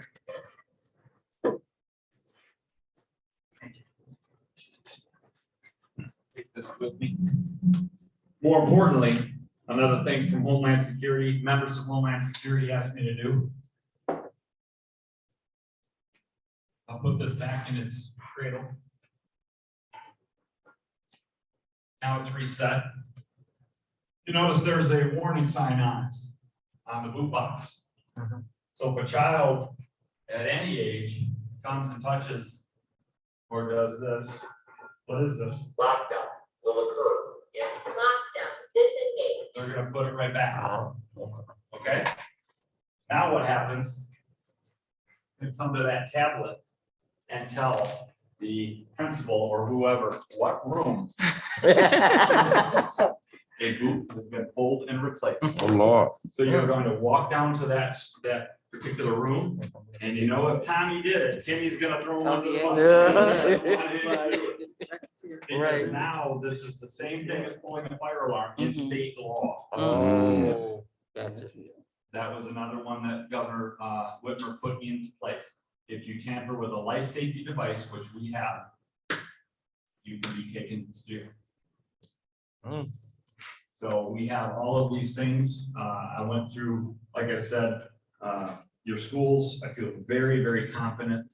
After my team leaves one of your buildings, you're gonna have a lot of parents very happy, a lot of children being dropped off at a school that they know that they have a procedure behind, a reason to go to school and be free of being afraid to be there. Because parents right now are afraid to drop their kids off to school. Yes. And our company can help you tremendously. Is there any other questions? I would just like to add that your passion for this topic is exciting and exhilarating. Thank you. I'm glad you didn't cry. Anytime I talk about my daughter, I cry. And I cry in front of You guys- superintendent when I show her. Yeah, so we can see that the product, your passion, the product is truly safety of the children, and that's very important to me. That we know that it's a product that you would like us to purchase. However, it's about safety, and I truly can see that. So thank you so much. Thank you. Did you guys catch the man? The man that did this, my daughter. Yeah. Yeah, I didn't let him out of the room. So he was arrested. He was 18 years old in 1 month. And it was his third attack on a woman. He was put away. We pray every day for him for rehabilitation. We forgave him. That's the most important thing in God's list to forgive. And we did. My daughter did. My whole family did. My extended family did. And we pray for him every day for support. Very important. But hopefully he's getting the help that he needs. We had a question from our student board members. Yeah. I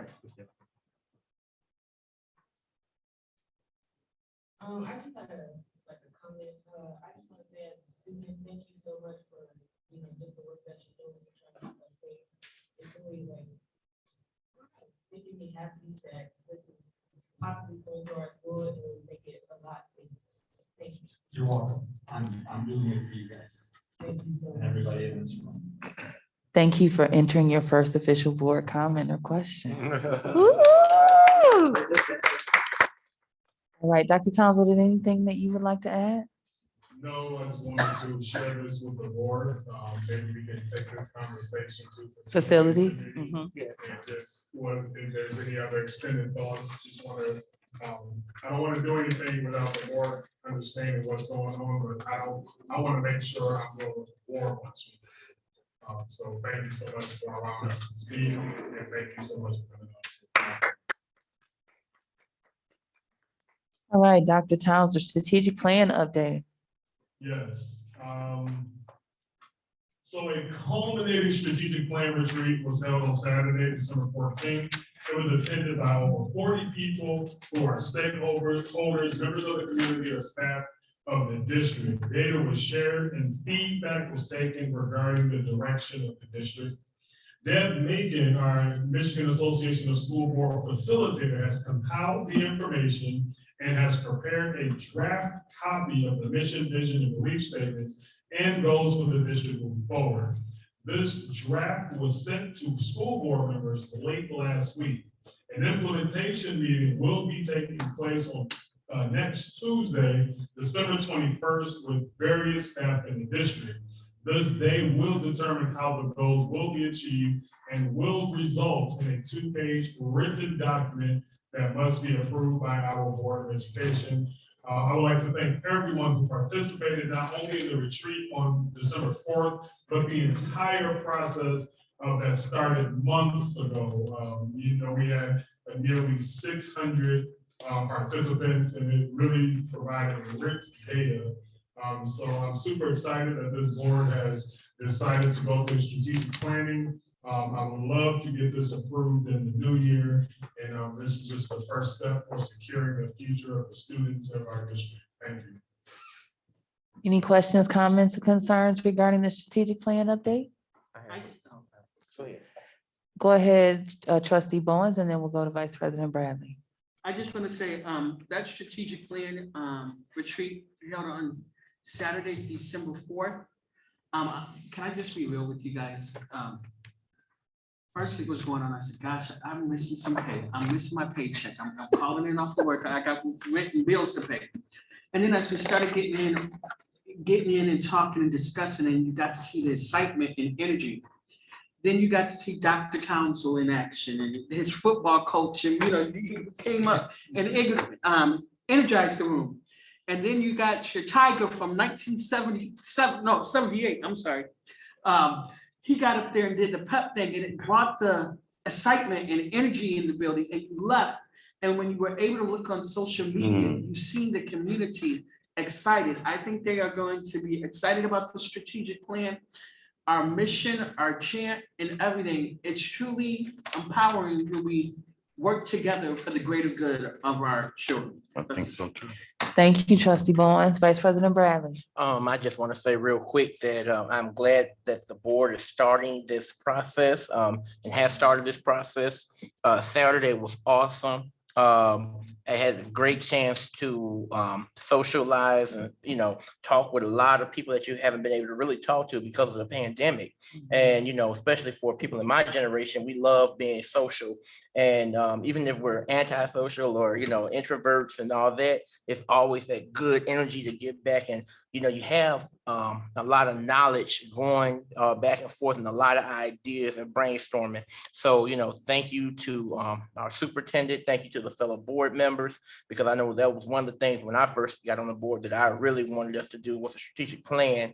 And I'm glad that that Dr. Townsend picked up that football and ran with it and said, let's go, and let's get this done. And so looking forward to great things in the future. Now we just have to stick to it and make sure that we follow through with it. Because I know a lot of times people will say, oh, well, they just doing something, but let's make sure we follow through with it. Thank you, Secretary Triplett. I think that it was, as both of my colleagues stated, it was absolutely amazing to walk into the room, to see the lineup, to see the people that were there, a very diverse group of people. I know the next step deals with the staff. That's a very, very critical piece. But I would like to see, when we talk about, this is our strategic plan and how we're going to be moving forward, I would like to see something, this group that was a part of this, I would like to see them continuing to work together, that this be a group of people that we work with, that we go forth with. The energy was positive. There was no, everybody wasn't in there, it wasn't kumbaya. It was discussion, but it was positive energy. It was good energy. It was a cross section of this community. And I think that the facilitator was more impressed, as she stated at the end of it, that she's going to go back and brag about what happened here, because people make assumptions. And I don't think that people really, really understand PhDs and master degree. It's just a cross section of people. The board, those people that we invited, and the rest of the people that came into the session, it was absolutely amazing. Thank you, Secretary Triplett. Any other comments about the strategic plan? I just would like to say I was highly impressed. Yeah. I tend to try to come in a little bit early, because if there's something that needs to be fixed, I try to catch eye of it before my trustees come in. And I was highly impressed that I did not have to ask for any updates to be made. So I just want to thank Dr. Townsend and your team for being well prepared. And also, as Secretary Triplett said, we had an amazing group of individuals. We had transparency, we had tough conversations, and I think it was real. It didn't feel like we were just there to do something. It was intentional.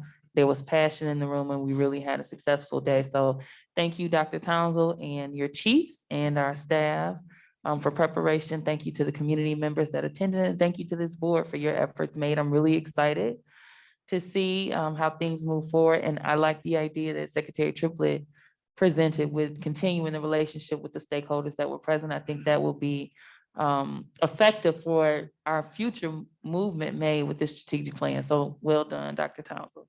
And if we can give him a round of applause, actually. All right, so you can move forward with your professional development update at LC conference. Very brief. I think that everything our trustees shared. It was exciting for me to have an opportunity to learn with our trustees. And I truly look forward to future learning opportunities with us team. That's just going to make us better. So shout out to the board. All right, awesome. Now, if there is no disagreements, I'm gonna go for a brief recess.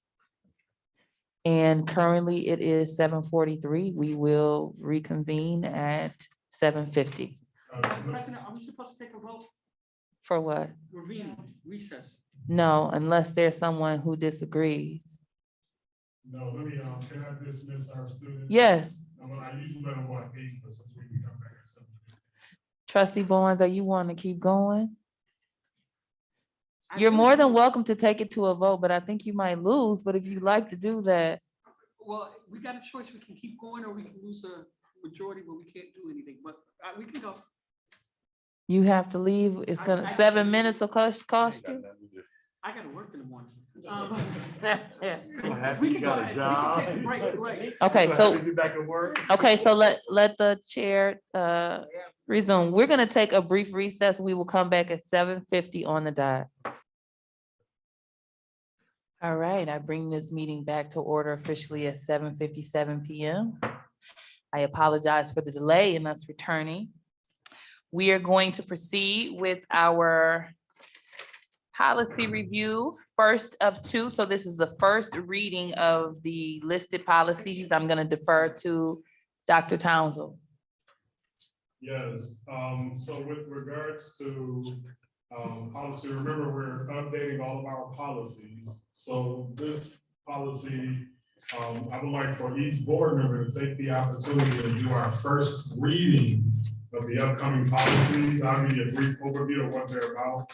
It's revised policy on curriculum development, revised policy on homebound instruction programming, a reproductive health and family planning policy, which has been revised, a revised policy on threatening behavior towards staff members, a revised policy on controlled substance and alcohol, a revised policy on attendance, a new policy which is the care of students with chronic health conditions, a revised policy on the authorization to accept and distribute electronic records and the use of electronic signatures, a revised policy on school calendar, revised policy on school information, revised policy on student abuse and neglect, and a revised policy on transportation. Additionally, so, like we did last time, take an opportunity to first read any thoughts you have, any concerns, just shoot them by me in the email or when we do a one-on-one check-in, and I can make those notes, and ultimately we come back to the board with a recommendation, and the goal is to continue to update our policies. As I shared previously, some of our policies go back to 2014, 2012, and 2017, so I want to make sure we're nice and caught up. According to Yellow, and I appreciate you. All right, and just a reminder, Secretary Triplett brought us a guidebook on Neola so we can have a stronger understanding of them and their base in helping us with policy. But you just want to make sure that you kind of go through, not only here at the board table, but in your homework at home, that you read through the policies, that you take a look at the changes so that when we come back in our January meeting, if there's any additions or corrections or concerns, we can have those addressed at that time before actually voting in these changes to the policy. Any questions for Dr. Townsend? All right, so we are going to be planning to review for approval volume 34, number 2, which was just the overview. Policy 5200, policy 5335, which is new, policy 8462. Policy 436201, policy 5610, policy 5611, and then policy 7440. All right, thank you, Dr. Townsend. We are now ready to move on to our CFO, Scott Johnson, with our business and finance.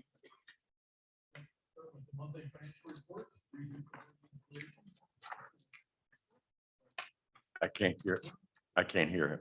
Analysis this evening is recommended that all the district's funds be approved for 2021. Policy reference is 6470 payments proposed. Recommended actions that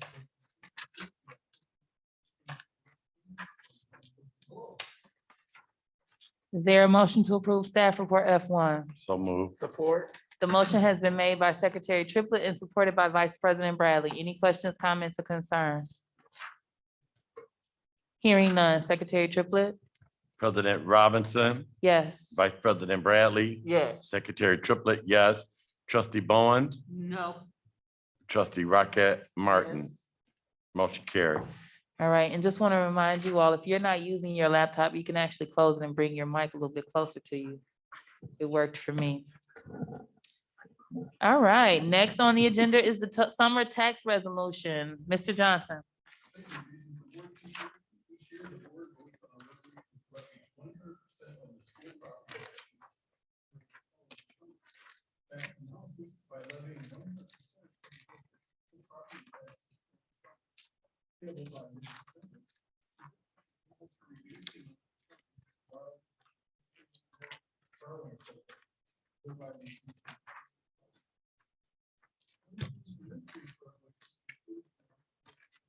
For the superintendent was summer tax collection agreements with the various municipalities to collect school district property taxes in the summer. You speaking to the mic? Policy reference is none. Recommended action is that the Board of Education vote to approve the proposed annual summer tax for 2020. Thank you, Mr. Johnson. Is there a motion to approve staff report F2? So move.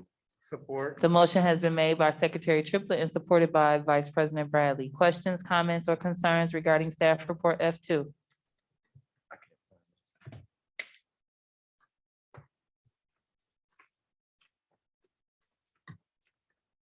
Just giving us a moment to get to the correct place in the agenda. All right, Secretary Triplett. No, I don't have any questions. Okay, can you call the roll for staff report F2? President Robinson, Yes. Vice President Bradley, Yes. Secretary Triplett, yes. Trustee Bowens, Yes. Trustee Rocket Martin, Yes. motion carried. All right, Mr. Johnson, very exciting staff report F3. Yes, I think this teacher level increase. Reason for board consideration, the Board of Education establishes pay rates for all employees and a mid-year pay increase is recommended for the vast majority of that number. Facts analysis immediately after receiving the audit report last month. The administrative recommendation was made to move all certified teachers up one level on the teacher's salary schedule beginning. The agreement has been secured in collaboration with representatives from. As a point of clarification, the PowerPoint presentation that was presented last month. The recommendation was to increase the step level for all. The agreement recommended this evening includes all members of the Education Association. This primarily includes classroom teachers, but it also includes some other bargaining unit members with titles that are school social workers, guidance counselors, librarians, media center specialists, and academic interventionists.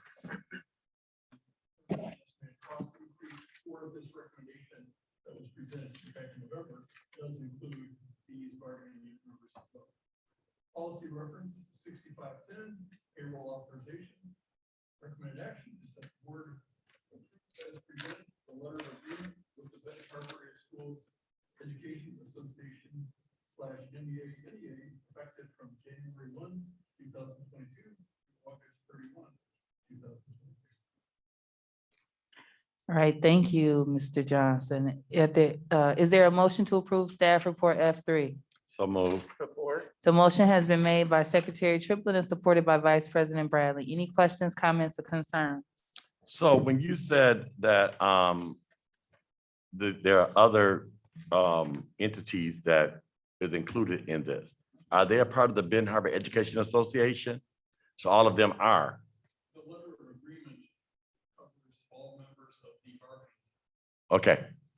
So that the bargaining unit represent them when they go into negotiations. That it represents all bargaining. Yes.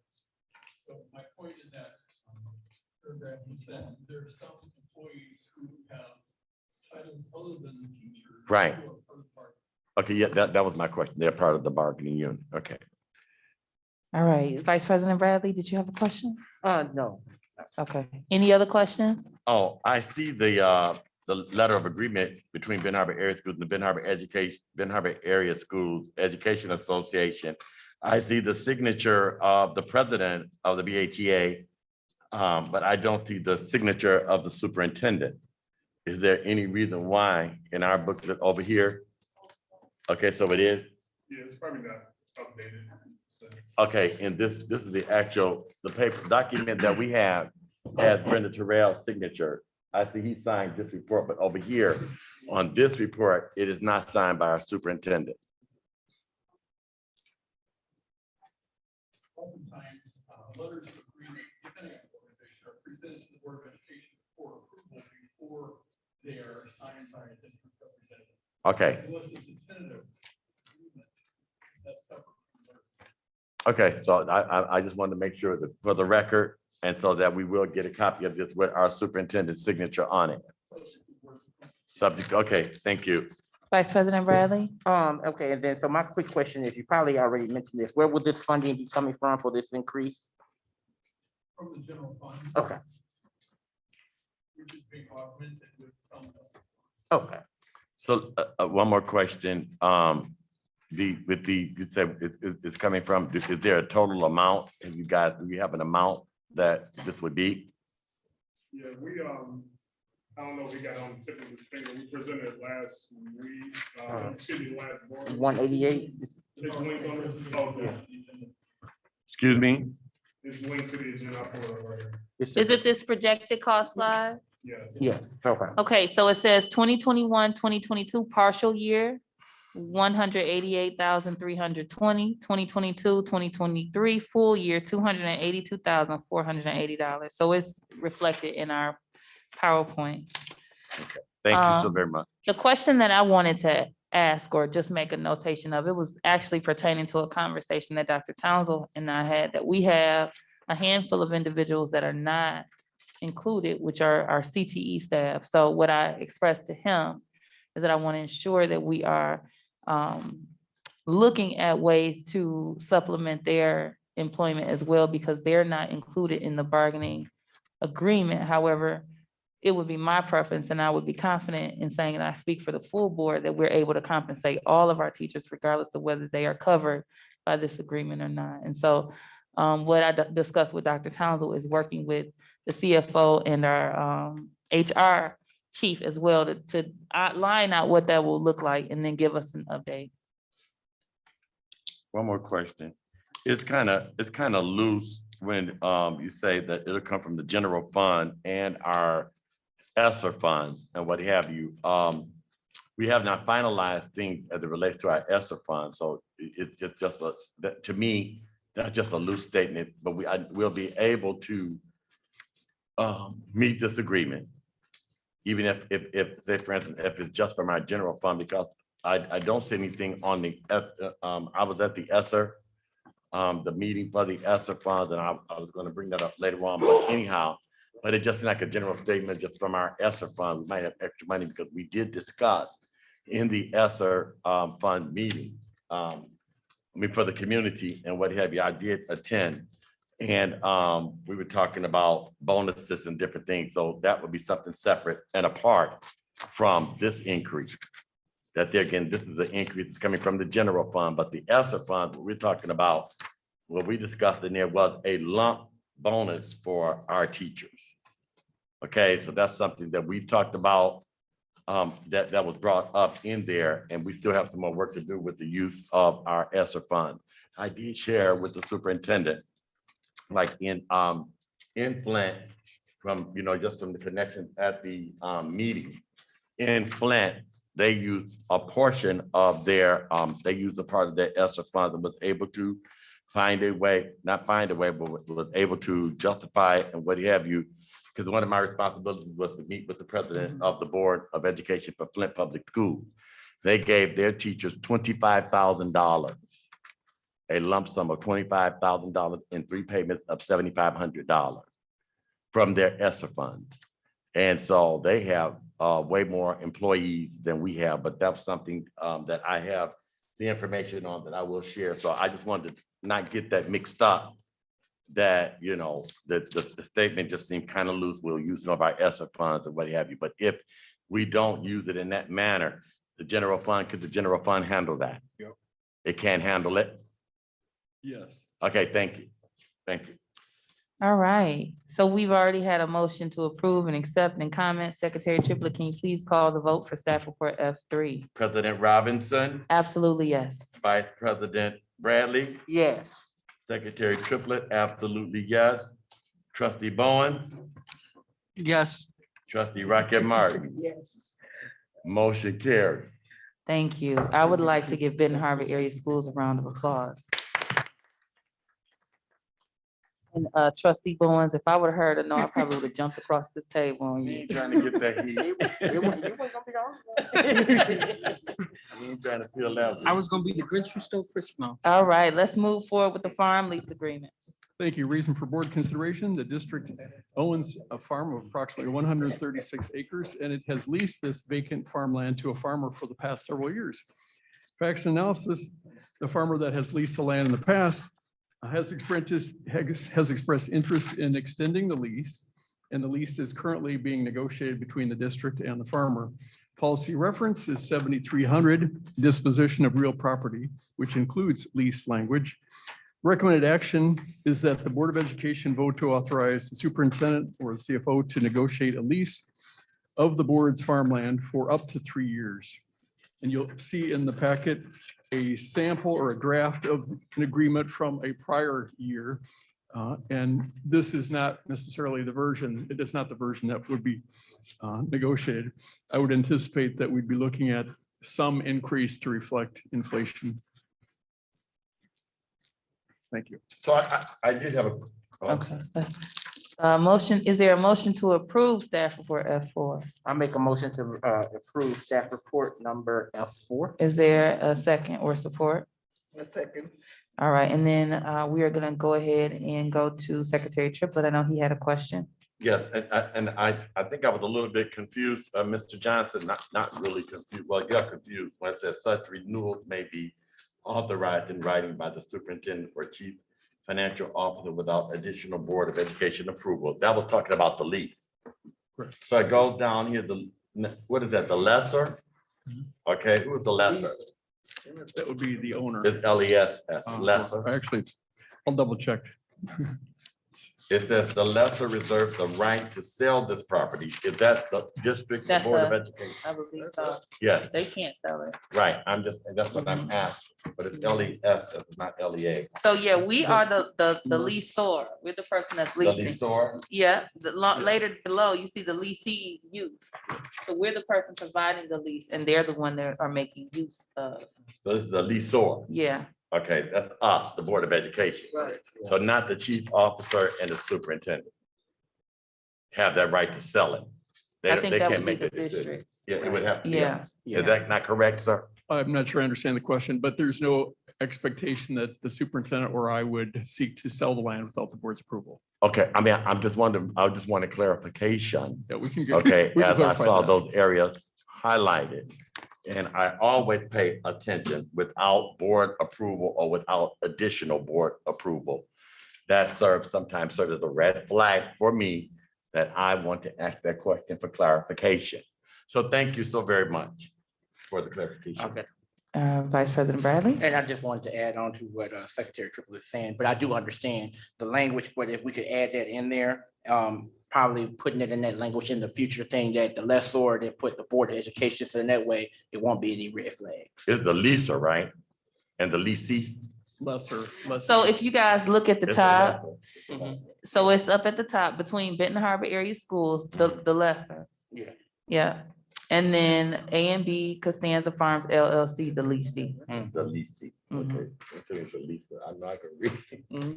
So Trustee Bowen? has this individual, because we've been leasing this for years, almost a decade or more, correct? I can look it up. I'm not certain the date the lease began. What is the appraisal property price tag on this land? The board does not have the property listed for sale, so there is. I'm not asking, is it for sale? I'm asking, what is the property value? We have not had that property appraised to my knowledge. Okay, thank you. Typically appraisal costs 25,000 Mhm. or more. Right. Okay, No. so we don't know, we're just owning that property and we don't know what it's worth. Well, If the board is interested in having appraisal on the property, we'd be happy to. obtain They've that. never had an appraisal on that before? I'm not aware of one in the last 5 to 6 years. Okay, So my fellow board members, this is just for us. We're leasing this property at 25,000, and yes, that could be a large sum, but it could be worth more than what we're leasing it from. Mhm. I just think we should look at that. That's just my comment. Sorry. Okay, any other comments? Mm. And I completely understand what you're saying, trustee Bowens. You want to make sure we're getting our money's worth.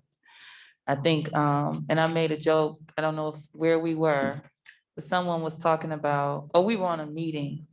And we were talking about how strict Mr. Johnson is with the finances of the district. And I said, that's why we've been able to get out of the red, is because he holds those pennies tight. So I understand his concern that we would be spending up to $25,000 to appraise a property that we're not interested in selling. But I also understand your point in ensuring that we're getting our value for. If it's But- like worth 600,000 or something, and we're only getting 25,000. Yeah, so we can kind of talk about that more in facilities. All right, any other questions, comments, concerns regarding staff report F4?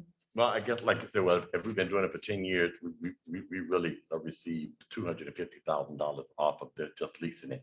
And I mean, you just look at it from those perspectives as well. And then how was this money used? That's another conversation at another time. How is it marked, earmarked, how is it being used to take away debt or what have you? So if we go on and get a better understanding of what it is that we're doing and our responsibilities, I think that's a great question, brother. I mean, trustee Bone. And I was just gonna say- Vice President Bradley? and I'm gonna say real quick too, and like with the new highway coming out there too, probably in that area vicinity, it may increase the value. So it would probably be something we can discuss. in Oh, yes, facilities. it's some good land. Trustee Rocket Martin? Yeah, I'm thinking of this in terms of an educational way. Is it possible, or it may be in the future, they're growing like crops, wheat, alfalfa, soybeans, those kinds of things.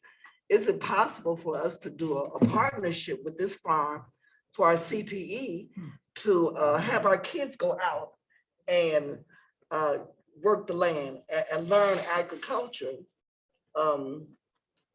as a career? In a conjunction with Michigan State, who is also out that way. They have an agricultural thing out there. Is that a possibility that we can look into, that we can, it is our land, that we can use our land, use their skills to teach our kids how to do farming and agricultural things? Certainly in this day and age with COVID and everything going on, food is, if you go in shelves, food is coming up, shelves are empty. And so if we could teach our kids this skill, it certainly would help us, help the nation even, and provide jobs for them and careers for them while we, at the same time. I'd like to explore that if possible. The Colbys have been a part of this community forever. The name has stood out. I think that some of the family members have even served. I don't know if it's in the board or on things in this community down through the years. That name sounds very familiar too. So it's a great partnership to have. But as Vice President Bradley was saying, that land, what they're doing with all of the highways and stuff out there, that land is going to only probably increase the value of it. It's going to increase. So that's a great thing. So I'm good with this. All right, Secretary Triplett, can you please call the vote? President Robinson, Yes. Vice President Bradley, Yes. Secretary Triplett, yes. Trustee Bowen, Yes. Trustee Rocket Martin, Yes. motion carried. All right, we're gonna pass it on. Thank you, Mr. Johnson. We're gonna pass it on to Mrs. Gill. And as a reminder, we're starting with separation of employments first. Which is And starting with staff report H2. H2, that's right. A list, reason for board consideration, a list of employees whose employment relationship with the district is or will be separated is submitted to the board each month. Facts and analysis, it is recommended that the Board of Education votes to accept the separation of employment of the following staff. Policy reference 4140, resignation and termination of staff. All right, is there a Air- motion? Oh, go ahead. Hold on, I'm sorry, I had Arian Berry, paraprofessional at DEC. Recommended action that the Benton Harbor Area Schools Board of Education votes to accept the separation of employment of the aforementioned staff. Is there a motion to approve staff report H2? I put a motion on the floor to approve staff Okay. report H2. Is there a second or support? Support. The motion has been made by trustee Bowens and supported by Vice President Bradley. Questions, comments, or concerns? I have a quick question. The date, it says effective date. Okay. So he did get hired on October 19th, 21. Oh, wow. It's actually a female employee, Okay. and sometimes people just move out of the area. That's what I can tell you.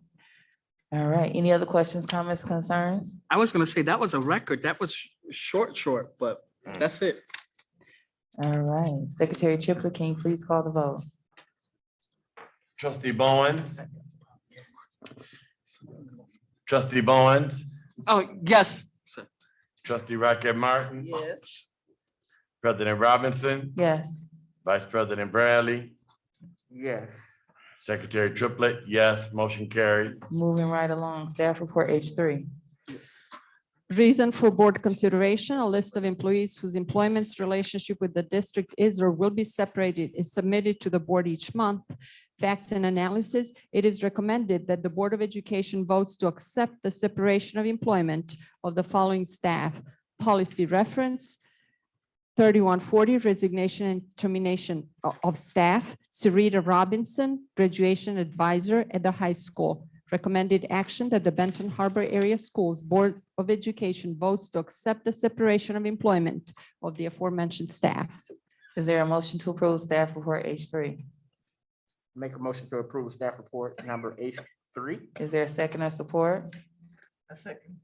The motion has been made by Vice President Bradley and supported by trustee Rocket Martin that we approve staff report H3.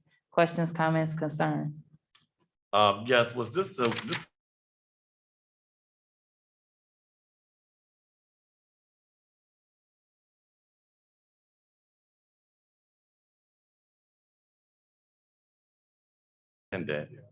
but the chairman of the HR committee wanted some information as it related to the information that was brought up in the meeting of how this actually went down. Yep, I sent all that to all of the board members. Yeah, I saw the report that you sent, and this conversation came after that report was submitted. Okay, so, I mean, just for me, I don't know if it was, for me, it wasn't satisfactory to me because I don't feel like it was,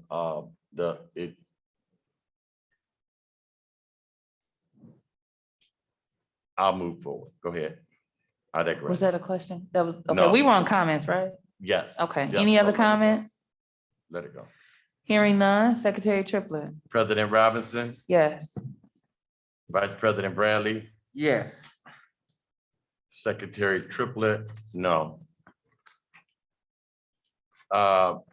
Trustee Bowens, No.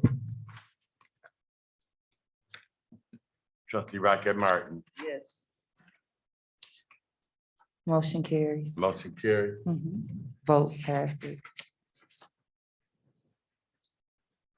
Next on the agenda, we have staff report H4. Ms. Gill. Reason for board consideration, a list of employees whose employment relationship with the district is or will be separated is submitted to the board each month. Facts and analysis, it is recommended that the Board of Education votes to accept the separation of employment of the following staff. Policy reference 3140, resignation and termination of staff. Crystal Sismer, teacher, library media at the middle school and the high school.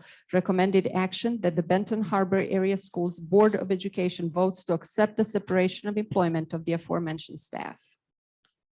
Is there a motion to approve staff report H4? I make a motion to accept staff report number H4. Is there a second or support? Second, The motion has been made by Vice President Bradley and supported by Trustee Bowens. Questions, comments, or concerns? Madam, Go ahead, Trent. Trustee Bowens?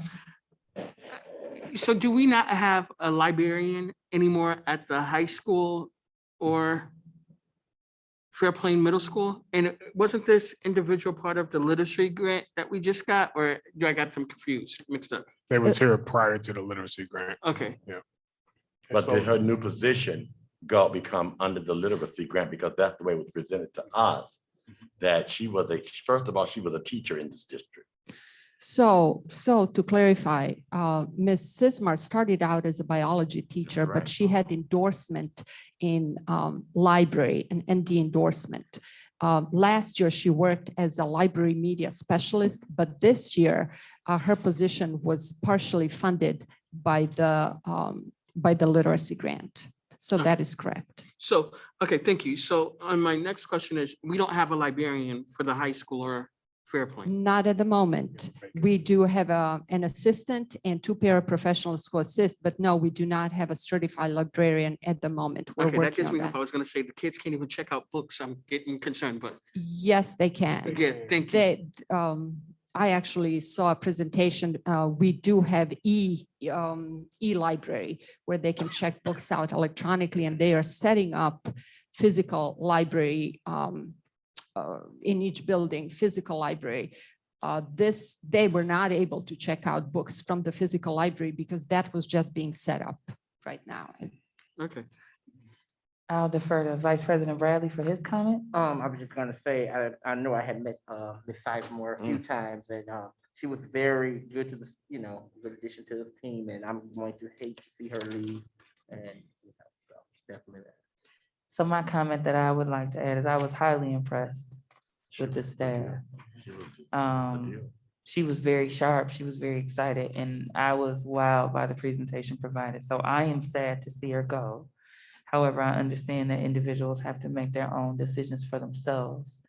I just want to reaffirm that I want to ensure that we keep good people here and do what we can to ensure that this is the place that people want to be. I know life changes happen or things happen, but just kind of saddened by this one. No, that was no.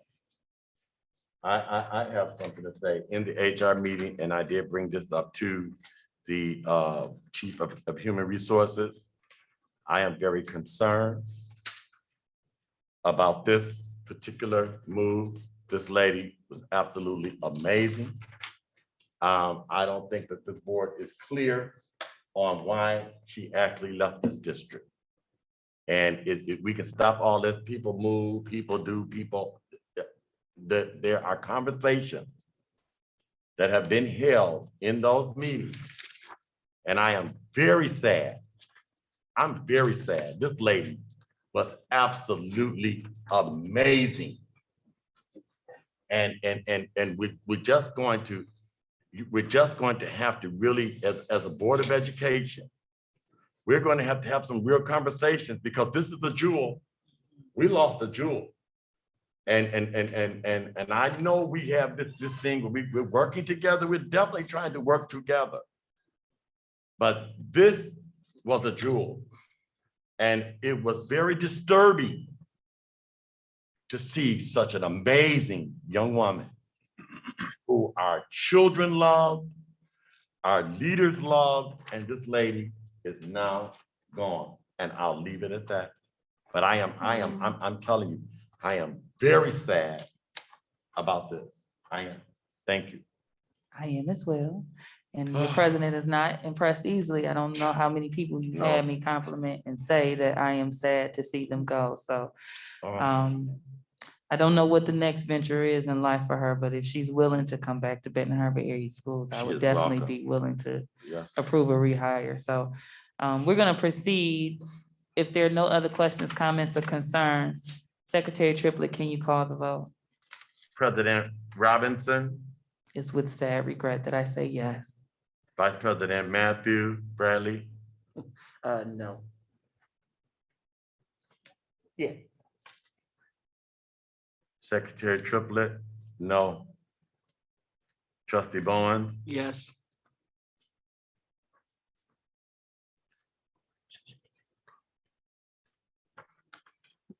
Trustee Rocket Martin, Yes. motion carried. Staff report H4 has passed. Next on the agenda, we have staff report H5. Ms. Gale. Reason for board consideration, a list of employees whose employment relationship with the district is or will be separated is submitted to the board each month. Facts and analysis, it is recommended that the Board of Education votes to accept the separation of employment of the following staff.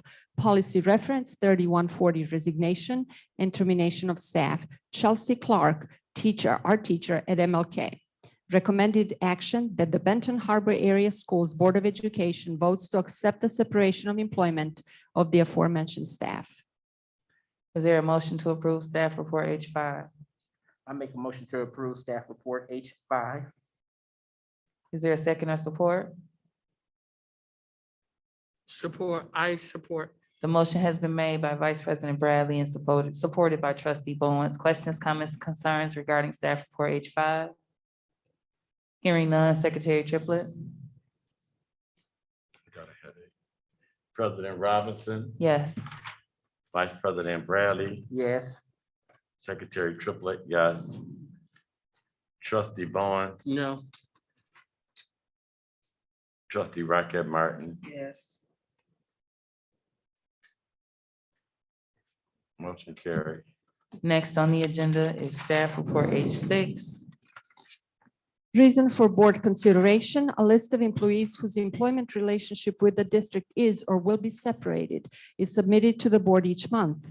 Facts and analysis, it is recommended that the Board of Education votes to accept the separation of employment of the following staff. Policy reference 3140. Just as a note, I switched, the first and last names were switched here. It appeared to be a clerical error. It is Leanne Damon, a CTE teacher at Benton Harbor High School. Recommended action that the Benton Harbor Area Schools Board of Education votes to accept the separation of employment of the aforementioned staff. Is there a motion to approve staff H6 with indication of the names being reflected as first name Leanne and last name Damon? Damon.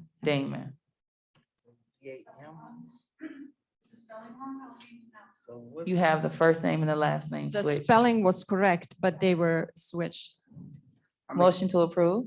I make a motion to approve staff report number H6. Is there a second or support? Is there a second or support for staff report H6? I support.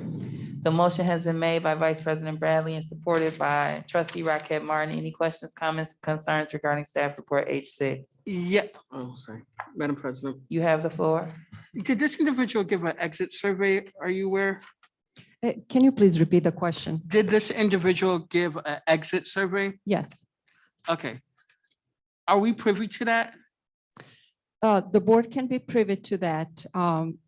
There are some parameters, but yes, we can share the information with the, let me put it this way. We can share the statistical information because we assure employees that the interview is confidential. We can also, if they request and if they allow, we are more than welcome to invite the board member there.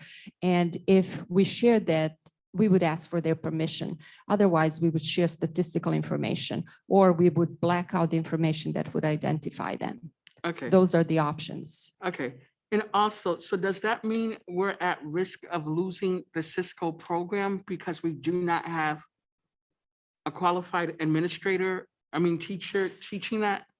So actually, that would be the case. However, in the list of new hires, we have been fortunate to find a replacement, qualified replacement for this, and it has just transpired in the last few days, which we were surprised to be able to do. Okay, thank you, job well done. I had an opportunity to. Please allow the chair to. I'm sorry, pass you Madam the mic. Chair. Secretary Triplett, you have the floor. I'm so busy. I had an opportunity on my tour. This is the lady that was on the first floor here. She was doing an amazing job with the students. The students really were engaged and she cared about them and they honestly cared and respected her.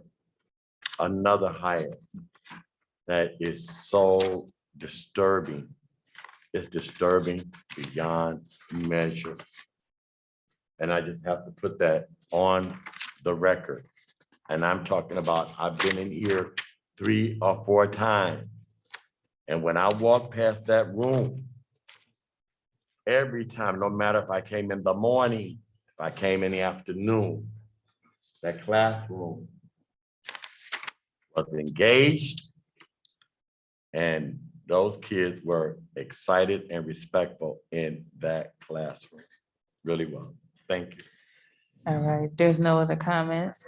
Oh, go ahead, and Vice President I Bradley. just want to say now, with those exit surveys, you say a board member can be in there or they can read that I want to make sure I have an understanding of that because we want people to make sure that they're leaving honest feedback in there without them feeling, like they don't have to be honest. That's a good question. So we can, exit interviews are not mandatory. We're not able to mandate. They're strictly voluntary, and we could definitely offer an opportunity to the employee, to the departing employee, if they wish for a board member or another person to be present. We can also ask their permission if they would allow to share their responses, because there is a form. Some of them choose to do them in person. Some of them choose to actually fill out a detailed form and turn it in. Some of them choose to do both. So I have a question. Would it be much difficulty to add a question to that survey that says, is it okay for the Board of Education to view this response? No, it would not be difficult at all. We Okay. can easily do that. We can, as a matter of So- fact, put it in the, there's a template form letter that we send once we receive resignation with some basic information. We could certainly put that in there. Yeah, just something small that says, are you comfortable with this information being shared with the Board of Education? Whatever the language looks like. So if it's something that they feel as though the reason that they're leaving is something we need to know in the efforts to strengthen the district, we want to give them an opportunity up front to share that if they like. Okay, Vice President And Bradley. I'm gonna be real quick, like we press for time, but the next thing is there a way we can get the data compiled? Is there a way we can get the data compiled that we can see kind of trends and things as a board of education and look? We absolutely can. That has been shared several months ago, but since then we have had quite a few departures. We can definitely add this information in, absolutely, and we Please can do, yeah. do the updated trend. I remember the presentation she presented, like a pie graph to show us the percentage that left for whatever particular reason, but I think it would be nice with the recent resignations that we have to see it. So with us having a thorough conversation, I'm gonna go ahead and ask Secretary Triplett to proceed with this vote for staff report H6. I'm pushing this thing on through, come on now. Girl, like I did. Bradley and Rocket. President Robinson, Yes.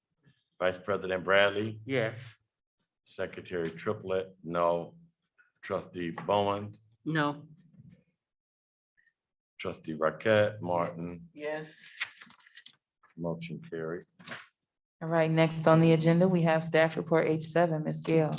H7, reason for board consideration, list of employees whose employment relationship with the district is or will be separated is submitted to the board each month. Facts and analysis. It is recommended that the Board of Education votes to accept the separation of employment of the following staff. Policy reference 3140. Luana Shelton, Chief of Schools, recommended action that the Benton Harbor Area Schools Board of Education votes to accept the separation of employment of the aforementioned staff. Is there a motion to approve staff report H7? I make a motion to approve staff report number H7. Is there a second or support? Support. The motion has been made by Vice President Bradley and supported by Trustee Bowens. Questions, comments, or concerns? I do have a question. So we're gonna go with Secretary Triplett. Then we're gonna go with, okay, so we're gonna pause for a second and I'm gonna remind the board table that there is only one person at this meeting that is allowed to talk without being called upon. And that is the chair. So part of what we are trying to do in our efforts to provide good mics and good TV and ensure that we have sufficient equipment to have a professional meeting, we want to make sure that our behavior at this board table reflects as well. And so I understand as chair that I've been a little lax with things in this past year with, talking side conversations and things like that. So I'm just gonna remind everyone that the chair is the only person at this meeting who has the permission to speak without being called upon. And I'm also the only person that can defer to another person to speak. So while I appreciate you all in attempting to help me with moving this meeting ahead, I'm very qualified at this point in my 12 years as president to be able to do such. And so I'm gonna ask you guys to allow me to take the lead as chair. So we're gonna go to Vice President Bradley, and then I believe Secretary Triplett had a comment, and I think Trustee Bowens as well. Vice President Bradley. I was just gonna say, I know this was a very contentious topic in the community and at the board table for this resignation in this individual. And I'm going to say, I can't go by off a hearsay of what I hear. I know some of the things that were done, like the literacy grant and everything, definitely was something that was good for the district. With that being said, I wish her well in her endeavors, and that's all I gotta say. Thank you, Vice President Bradley. Secretary Triplett. Yes, I noticed the date, the effective date is 1/7/22. Why is that so far off? Why isn't, it's the resignation, why is this into January? Why is it done now? Yeah, yes, ma'am. I'm sorry. waiting to be She called said she upon. didn't- I will wait to be Thank called you. upon. You have the floor, Mrs. Gill. So according to the administrator level contracts and our board policy, administrators are required to provide a 30-day notice. That is the reason. So, right, if we accept this resignation, she's still employed until 1/7/22? That is correct.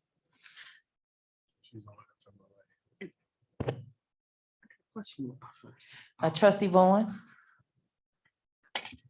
I may not, I got a mouthful and I said I was going to keep my comments short. Listen to what they say, but watch what they do. And I do understand some of the concerns the public has had, but I also can attest our special education department is turned around under this woman's leadership. We got the literacy grant, she's held people accountable. I also know going on medical leave,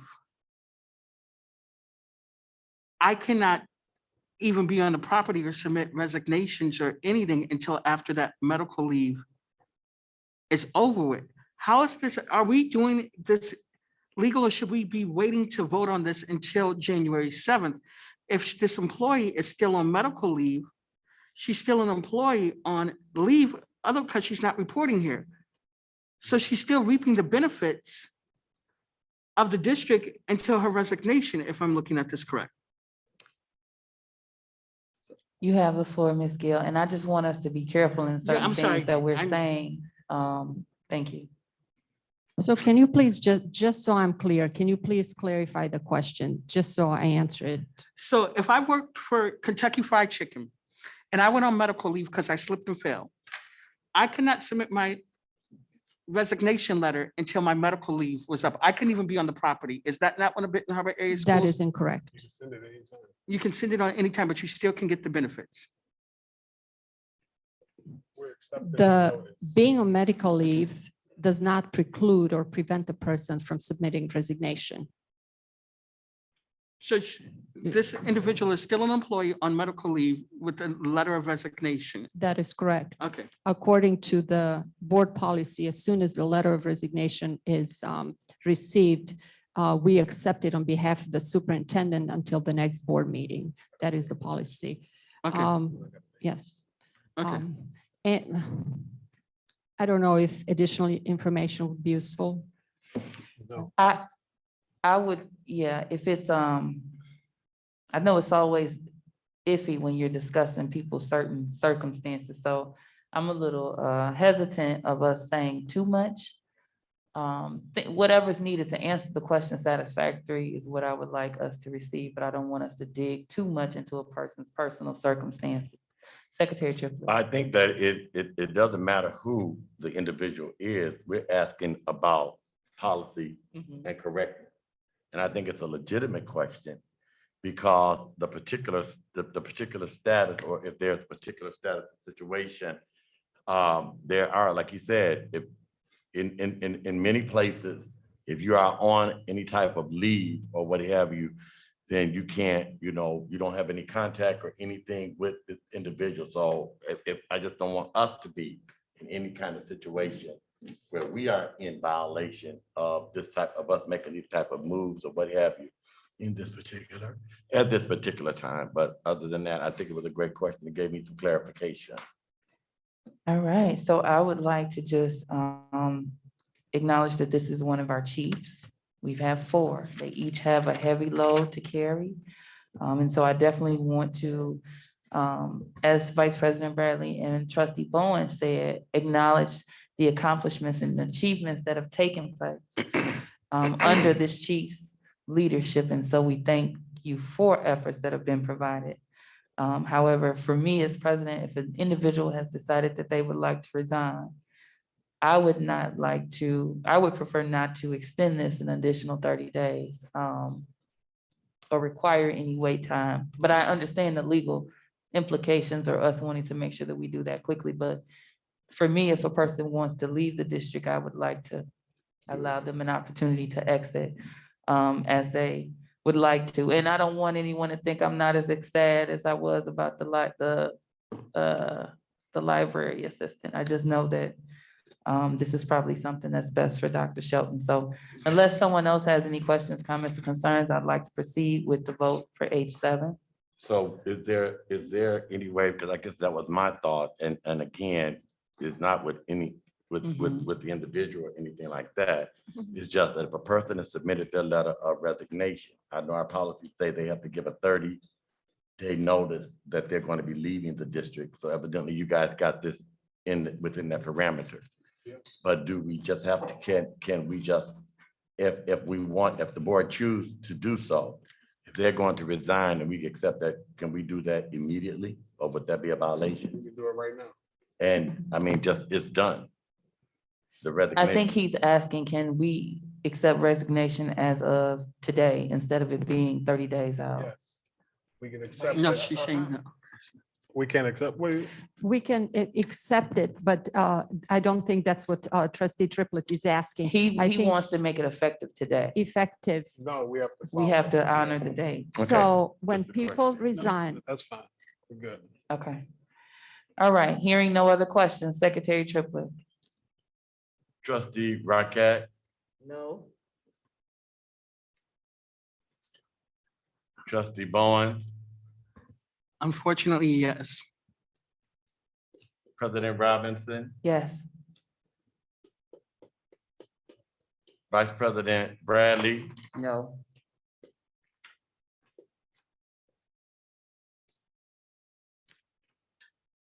Secretary Triplett, yes. Motion passes. We wish you the best of luck, Dr. Shelton, on your future endeavors. Next, we have staff report H8.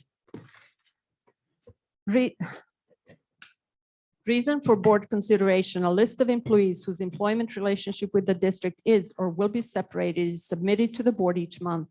Facts and analysis. It is recommended that the Board of Education votes to accept the separation of employment of the following staff. Policy reference 3140, Stephen Krykhoff, teacher in training, STEM at the middle school. Recommended action that the Benton Harbor Area Schools Board of Education votes to accept the separation of employment of the aforementioned staff. Is there a motion to approve staff report H8? I put a motion on the floor to approve staff report number H8. Support. The motion has been made by Trustee Bowens and supported by Vice President Bradley. Any questions, comments, or concerns? Is this a young man that was at Fair One Plain? second. Secretary Triplett, it's okay. Secretary Triplett? Is this a young man that he was at Fair Plain that did all of the arts and the television and the solicitation for supplies and stuff? Yeah. Okay, I was just trying to get some clarification. All right. Thank you. Vice President Bradley? Just want to say it's unfortunate to see him go. It looks like he was very involved. especially on social media with especially getting the young people to be represented at the White House. So this is, upsetting, but, understandable. Secretary Triplett? So have they sent the stuff to the White House? So I just want to be clear, there was no proposal and recommendation from the White House to have any visitors. We did submit our ornaments and it is on display. Okay, yeah, I just wanted to make sure that the ornaments get there. Yes. Don't take the kids' ornaments back. Trustee Bowen? With the teacher in training program, are we paying for any schooling? Are you asking in general or for Yes. this particular person? In general? Depending on what program they're in. If they are just straight teacher in training, then no. Okay, thank you. All right, seeing no other questions, Secretary Triplett, can you please call the vote for staff report H8? Well, I have a question, I'm sorry.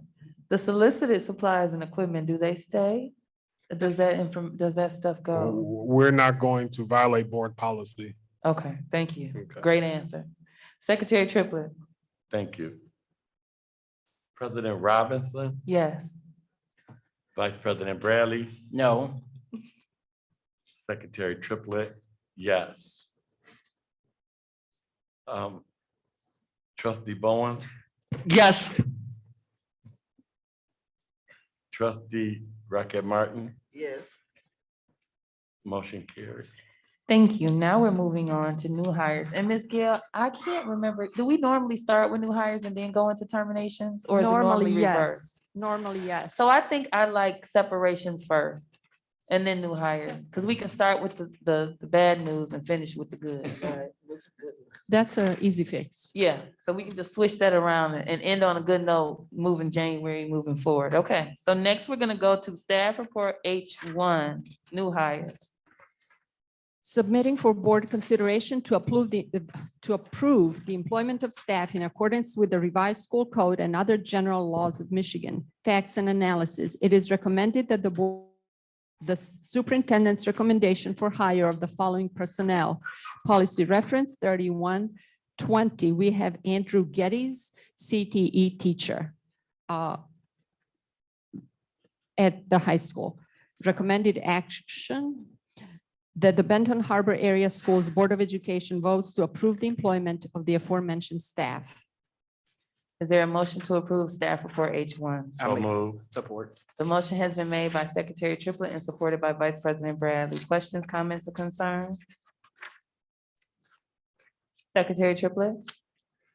President Robinson, Yes. Vice President Bradley, Yes. Secretary Triplett, yes. Trustee Bowen, Yes. Trustee Rocket Martin, Yes. motion carried. All right, next up, we have staff report H9, and these are your handouts from your agenda. Ms. Gail? Submitting for board consideration to approve the employment of staff in accordance with the revised school code and other general laws of Michigan. Facts and analysis, it is recommendation for hire of the following personnel. Policy reference 3120, Sherlyn Kiles, graduation advisor at the high school. Recommended action that the Benton Harbor Area Schools Board of Education votes to approve the employment of the aforementioned staff. Is there a motion to approve staff report H9? So move. Support. The motion has been made by Secretary Triplett and supported by Vice President Bradley. Any questions, comments, or concerns? I just want to, sorry. You have the floor, Trustee Bowen. Thank you, Madam President. I just want to say, I will be abstaining from this vote. I do know she's been a great asset with the children for many years. But I will be abstaining due to this being my mama niece, so I gotta abstain. Thank you for your honesty, Trustee Bowen. Any other questions, comments, concerns? Hearing none, Secretary Triplett? President Robinson, Yes. Vice President Bradley, Yes. Secretary Triplett, yes. Trustee Rocket Martin, Yes. motion carried. Awesome. Next, we have staff report H10, Ms. Gail. submitting for board consideration to approve the employment of staff in accordance with the revised school code and other general laws of Michigan. Facts and analysis, it is recommended that the board approves the superintendent's recommendation for hire of the following personnel. Policy reference 4120, Amby Williams, payroll benefits assistant, the central office. Recommended action that the Benton Harbor Area Schools Board of Education votes to approve the employment of the aforementioned staff. Is there a motion to approve staff report H10? So moved. Support. The motion has been made by Secretary Triplett and supported by Vice President Bradley. Any questions, comments, or concerns? Hearing none, go ahead, trustee Bowen. I think she would be a great assistant. I also have to abstain on this one also due to personal relationships. Thank you for your honesty, trustee Bowen. Secretary Triplett, can you please call the vote? Deshauna, I mean. You trying to pay me back for that chair comment? No, I'm sorry. President Robinson, Yes. Vice President Bradley, Yes. Secretary Triplett, yes. Trustee Rocket Martin, Yes. motion carried. Awesome. Thank you so much, Goodbye. Ms. Gill. And I look forward to the meetings when we have more new hires and we do separations, but I know we are going to get there. Next up, Mr. Miller, it's on you, and we're expecting you to get us on out of here. Try to make this as fast as I can. I got a lot to say today. All right. I just want to acknowledge Mr. Miller. I know that often in the meetings, he's a bit quiet. He tends to take the back seat in a lot of things that we do as far as the district. He does not need shine. But one thing I will acknowledge is that when you need him to get something done, it gets done immediately. So I would just like to say thank you on behalf of Benton Harbor Area Schools for the efforts that you have made and projects that I have worked on with you. So thank you. I appreciate that. Thank you. All right, our facilities updates for the high school. The boiler number 1 is on high fire. As you can feel, it's really hot in the building. So the heat is working. The 2 replacement on boiler number 2 has started. Hopefully that'll be completed by Friday. Andy Egan will then hydro test the boilers. After verifying that nothing is leaking, they will be able to finish the work on all the items that was on the violation list from the state inspection. Then we will be able to see if both boilers are functioning. There were heating coils removed from a couple units on the second floor. Our facilities, they have been on the heat. You know, we have issues with our boilers at the high school, but they've been on it working day and night. Next, we had to contact our engineering firm about a structural thing that was going on, and we had an issue in our cafeteria with the floor popping up in the cafeteria. So this has happened in the last 3 years in the same general area. So that's been very concerning, and we are it's telling us that it's something structural in our building. So we have to have an engineer to come check that out. Next, the state water distribution for our city is now at our high school stadium parking lot. So that's been a success. We brought, you know, not only are we bringing the community in to make sure that they have fresh water, but we also brought in an asset where our district is being able to get paid over $100,000 for that. So that's a big next, one of our custodians has turned in her retirement information to our facilities director and custodian supervisor, but we should have filled that position when she leaves. So now we have 2 custodians on days and 4 on nights. Tonight, I was talking to one of the custodians, and he was right on it. You know, as soon as I told him, a young guy, he was right on. He cleaned up outside and inside less than 10 minutes. So I'm happy to have him on our team, the new staff. Our middle school, our metal detectors have been fixed at this location, so they are operational right now. The new circulation pumps was installed on the boilers, and the day custodian has turned his retirement paperwork in. but I talked to our facilities director. We'll be able to fill his position as well. So we will have 1 day and 3 night custodians at that location. So our custodians are just senior? You said that one more They're time? both senior in age, they're retiring, not resigning? Yes, Okay, they- okay, Yeah, okay. Um, Sorry for interrupting. Oh, no problem. So at MLK, we was talking about this earlier. Our electronic sign was hit earlier on Saturday morning. It was totally destroyed. As you can, if you drive by, you will see it. So we did get the police report. I brought that to our superintendent's office. So we are on it. Our facilities director has put in for insurance for that to be replaced. And we are fortunate that the car did stop right before it hit the building. So we are looking, I talked to Dr. Townsend about putting more bollards across. I think he said about 6 more across the front of the building. So, it'd be harder for them to, run that stop sign and hit our building. So we are working on that. The boilers at this location currently are working properly. At deck, all the gym lights have been replaced. The boilers are currently working properly there. Fairplain East, the parking lot storm drain has been repaired. As you can, if you go in that parking lot, it was like standing water, but now it's repaired. The teen center, we had Andy Egan, the mechanical engineers on Monday working on the boilers at this location. So we're working on that. We have a couple meetings set up to figure out what's the problem with the boilers there. All right, any questions regarding the facilities update? I'd just like to say I like this format. I know that we get this information in our weekly updates that he sends out, but I like you sharing with us for the full board. Vice President Bradley.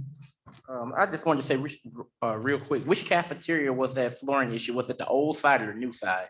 It's like right in between the new and the old.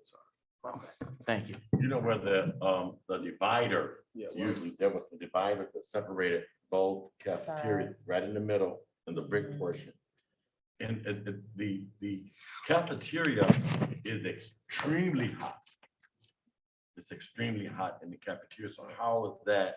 I mean, is that balanced out? Like, it's like you go in the cafeteria, it's burning up. In the hallway, it's not. So I don't know how they're balancing that out. I don't know how those students could even sit in that cafeteria during It's lunch. those circulators that they're working on, because the air just sits in the one location and the circulator's not blowing it evenly.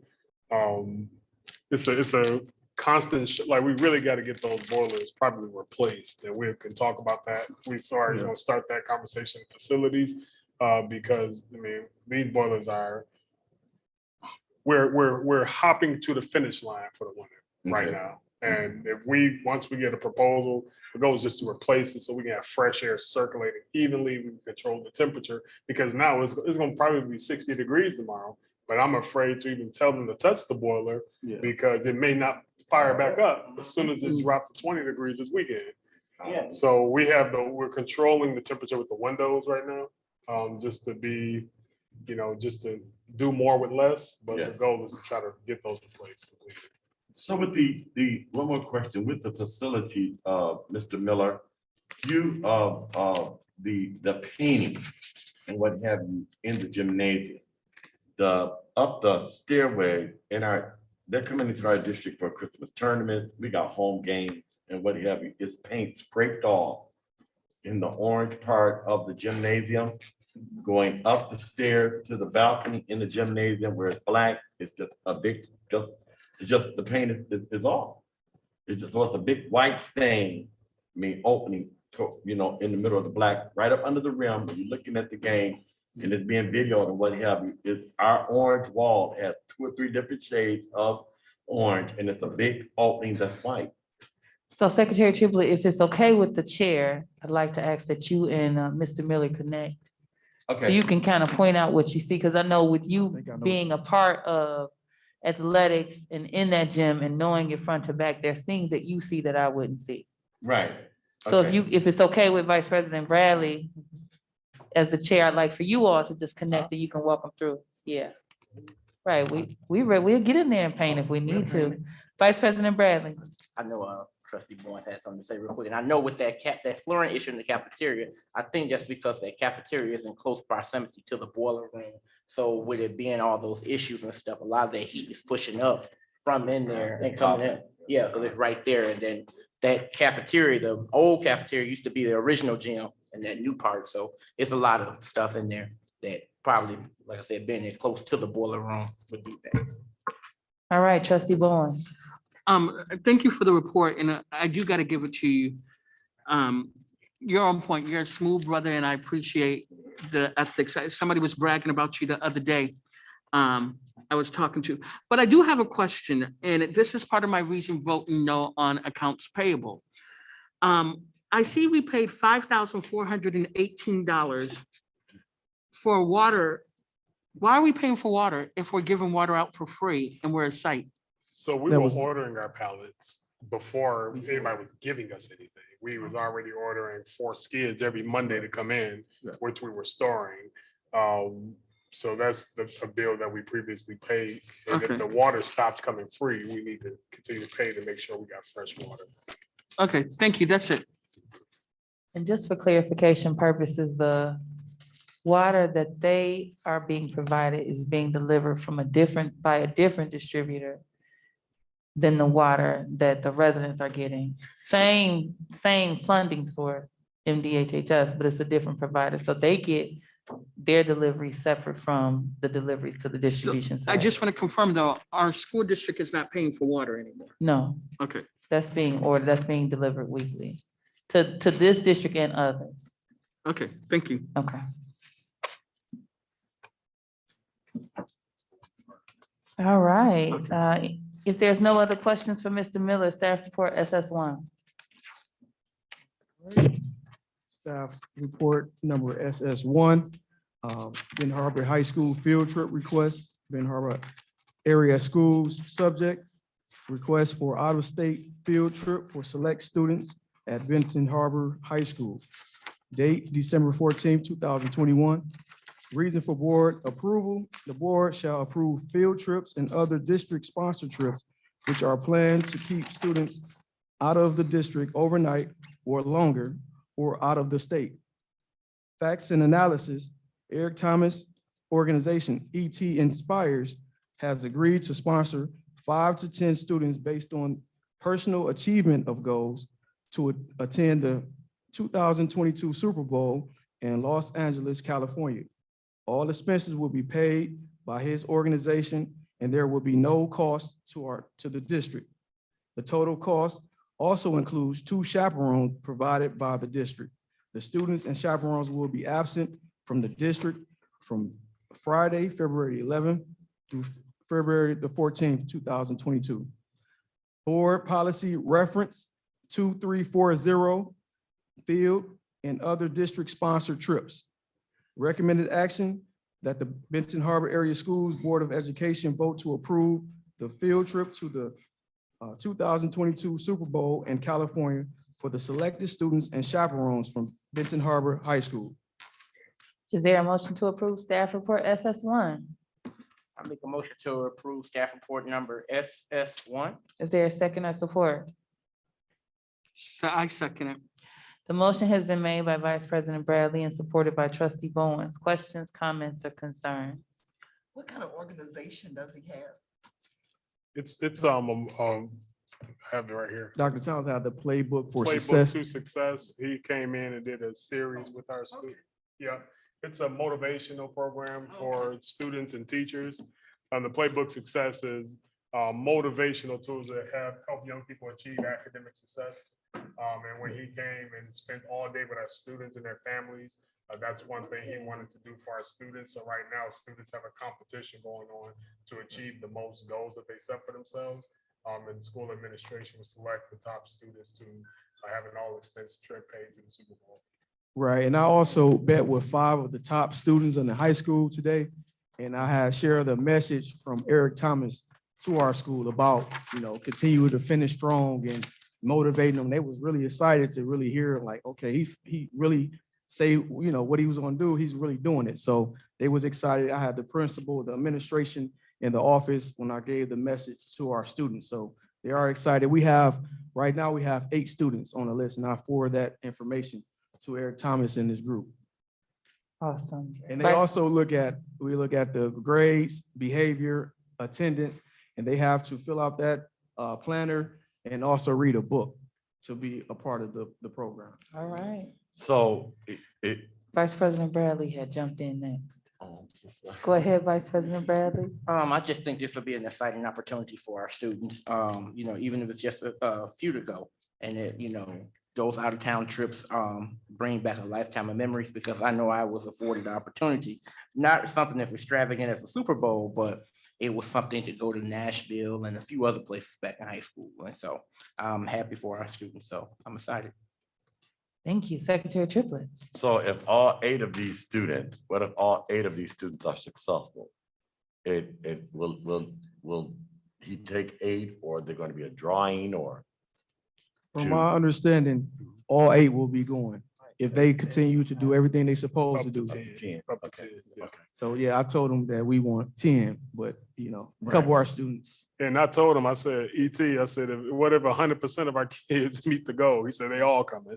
So, they really, it's the Super Bowl is the most exclusive ticket you can ever get. And the fact that we are going to have 5 Benton Harbor youth, and we have a strong athletic program here as well too. So a lot of this is about ensuring that they pay attention to the student first, athletic second. So they're student athletes. And I'm very, very excited for our students. Trustee Vaughn. I think this is a good thing. Back in the day, we used to be able to go to Mexico or Canada and stuff like that. Well, I don't think it was Canada, but I know it was Mexico, and I forgot the other place. I think this is a good thing. What I am worried about is the big C word. And I hope we're making sure we have those protocols in place. I don't want us to send these kids there, and then all of a sudden they come back infested. Well, I'm saying it wrong. They come back with COVID. So that's what my biggest concern is. Sorry about the infestation, but sorry. As long as, and I agree. I don't. Go like you ahead, said, I don't think Secretary infested. I got a little nervous. What is going on? But Yeah, sorry. when we talk about the pandemic and what have you, I'm quite sure that they will be responsible and what have you. Is there a period of them coming back from such a large event, quarantine, testing, anything like that? You have to be serious about it and concerned about it. Also with the Omicron variant in California and those type of things, I just hope that, we're on top of that and have a contingency plan in place in order for them to be safe. Yeah. And for our school and our student body to be safe. Vice President Bradley. And I was just gonna say on that note, so I know that's your Department of Student Support Services. I know it's not related to the field trip, but since they brought up COVID, would we have a thing with how many students have been vaccinated or like that? I don't know. I know, no surprise at the board table, my bad. Yeah, so we actually, I was at the superintendent's meeting on Friday, as a matter of fact, and we have new guidance coming out about, and they're going away from the word quarantine. It's called it's not quarantine no more. It's isolation, bringing them in isolation, and we're just following the guidelines. We're going to ensure if worst case scenario, we're going to have our young people in isolation with access to virtual learning to keep them as safe as possible. But we're going to make sure we cross our T's and dot our I's so our young people can have a phenomenal experience. I only have That's a one other great- comment. Go ahead. I was just gonna say, one of our students actually brought that up, asking, did he have to get vaccinated? So we're gonna have a plan for them, Yeah, and the answer is no, they don't have to, but we're gonna have all ramifications in place to make sure they're safe. So my only comment, and I mean this in the best way possible, I love this activity. As we are focusing on our mission, vision, and goals, I would like to, when we do these type of activities, and I'm not saying that it doesn't, I want to make sure that we're explaining and tying it back to the mission and vision and goals. Definitely. Because we can be in a situation where we can take the kids on 1,000 field trips and we can make ornaments and we can do 101 things. But if it's not tying back to what we've indicated we're gonna do, then it may just be busy work for the students. Not saying this specifically, but just in the future, I know that this is excellent and it's focusing on academics and challenging them. But just when we, in the future, if we have to approve an activity or something like this, I want to make sure that we are tying it back to mission, vision, or goal, so the community understands why this is something that's important for the students. All right, if there's no other questions, we would like to proceed with the staff report SS1 vote. Madam President. Yes, sir. One more thing, in this book right here, in the past, there was, I don't know what schoolwork or what have you, if any. But one of the requirements on the Black College tour was that they came back and they had to do a writing and a report. You know, it has to be something. I know that all Ben Harbor area schools field trip, unless the policy has changed, must have some educational foundation to it and something required of the student as it relates to writing. So if we could just be conscientious of that and show so that in the future, we move it in that direction. All right, Secretary Triplett, please call the vote for SS1. President Robinson. Yes. Vice President Bradley. Yes. Secretary Triplett, yes. Trustee Bowen. Yes. Trustee Rocket Martin. Yes. Motion carried. Awesome. I really like this idea. I don't want my comment to sound like I don't. I just don't want us to be going on 1,000 trips and the kids are not learning. So I just want to make sure that when we are identifying things, we're tying it back to our priorities as a district. All right, athletic update. All right, athletic updates. Our boys basketball team has won their first 2 games of the season, taking down Grand Rapids Angels and Fentonville. Have some great wins. They traveled to Cornerstone University to take on Carmen's Ainsworth at 2:45 p.m. on Saturday. The boys play Grand Rapids Union on December 22nd at home, starting at 2 p.m. with freshmen and ending with varsity at 5 p.m. The Earl McKee Classic is December 27th and 28th. Games start at 12:30 with our Tigers closing out each day with a 6 p.m. start. Our girls basketball team has played 3 games with 2 tough losses and a win over Hackett Catholic. The girls basketball team will make an appearance in the Earl McKee Classic on December 27th, playing Wyoming Lee at 2 p.m. Our wrestling team, their first contest was December 11th at Muskegon Mona Shores. The Tigers finished 8 out of 15 teams. Michael Kirby placed first place at his weight class, and DeAdrian Henry took 3rd place in his weight class. The team will participate in Eau Claire invite on December 18th and Comstock invite on December 22nd. That's it for my updates. Thank you. And next you have staff report SS2, the new athletic conference affiliation update. Right. Subject, acceptance of the creation of a new athletic conference. Date, December 14, 2021. Reason for board consideration, to create a new athletic conference, league, possible name Lakeland Athletic Conference. Facts and analysis. Benton Harbor has been without a conference since 2016, 2017 school year. Athletic conferences provide recognition opportunities for member schools and students with championships, all conference awards, and conference tournaments. Athletic conferences also decrease travel and provide a common conference policy and set of rules. Policy reference, none. Recommended action that Ben Harbor Area Schools Board of Education votes to approve the following: to move forward to create an athletic conference with Benton Harbor, Berrien Springs, Brandywine, Buchanan, and Dowagiac. All right, and just so the trustees are aware, there's also another document right before that staff report that has the schools involved, the benefits of the athletic conference affiliation, next steps and possible future plans for conference. If you guys want to look over that, it might answer some questions. Vice President Bradley.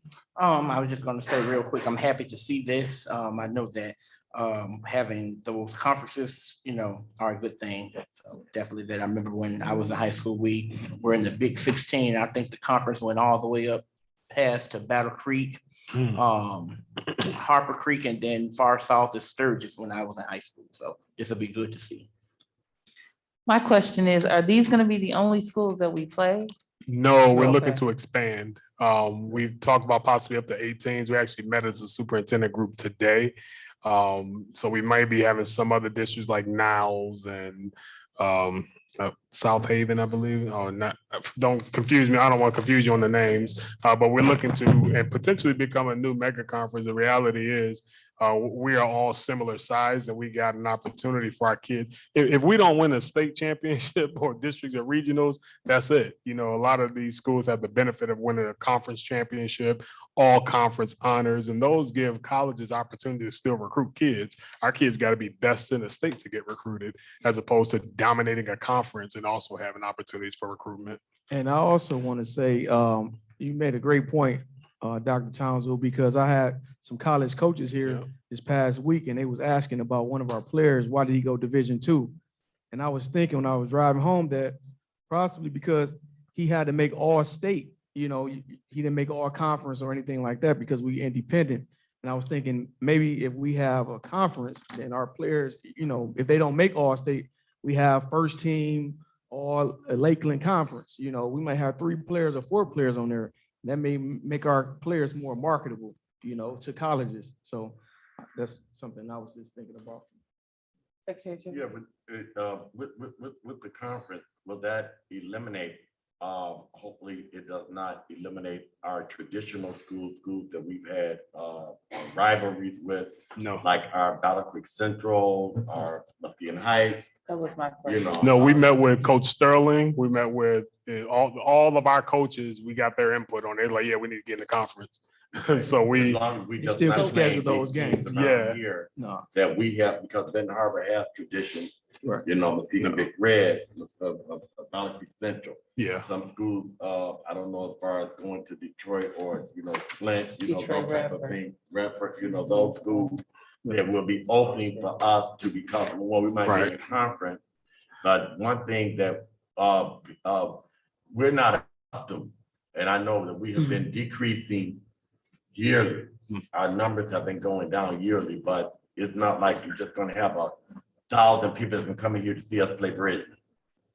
At one point, we had those teams in our Christmas tournament, and we lost money, revenue, and fan support because it was not competitive. It was not traditional Benton Harbor. So these are only 4 teams we'd be playing. We still got a whole 20 season schedule that's And wide that was open. really what Yeah, I we was can still asking. I schedule wanted to those. make sure that in putting us in this conference, that wasn't meaning these are the only teams we play. No, No. those, Okay. that's just, if we dominate them, we get a trophy. Okay, You know what I let's mean? roll. Right, and I'll say this, when I was athletic director, one of my past districts, we were independent, we became in the conference. And we still played those top teams, like we have a powerhouse basketball program here. We would still play those teams that like Battle Creek Central or, Grand Rapids and Because schools. those like schools are in conferences, but they're allowing us to play. Okay. So we can Gotcha. still keep those relationships. All right. I believe we already had a motion in a second, correct? Yeah. No? Okay, is there a motion to approve staff report I put- SS? Staff report SS2. The motion has been made by trustee Bowens and supported by Vice President Bradley. Any additional questions, comments, or concerns? Hearing none, Secretary Triplett. President Robinson, Yes. Vice President Bradley, Yes. Secretary Triplett, yes. Trustee Bowens, Yes. Trustee Rocket Martin. Yes. Motion carried. All right, next on the agenda, we are pulling it on home. Any old business? Any new business? The ESSER funds, I think we need to get some more information.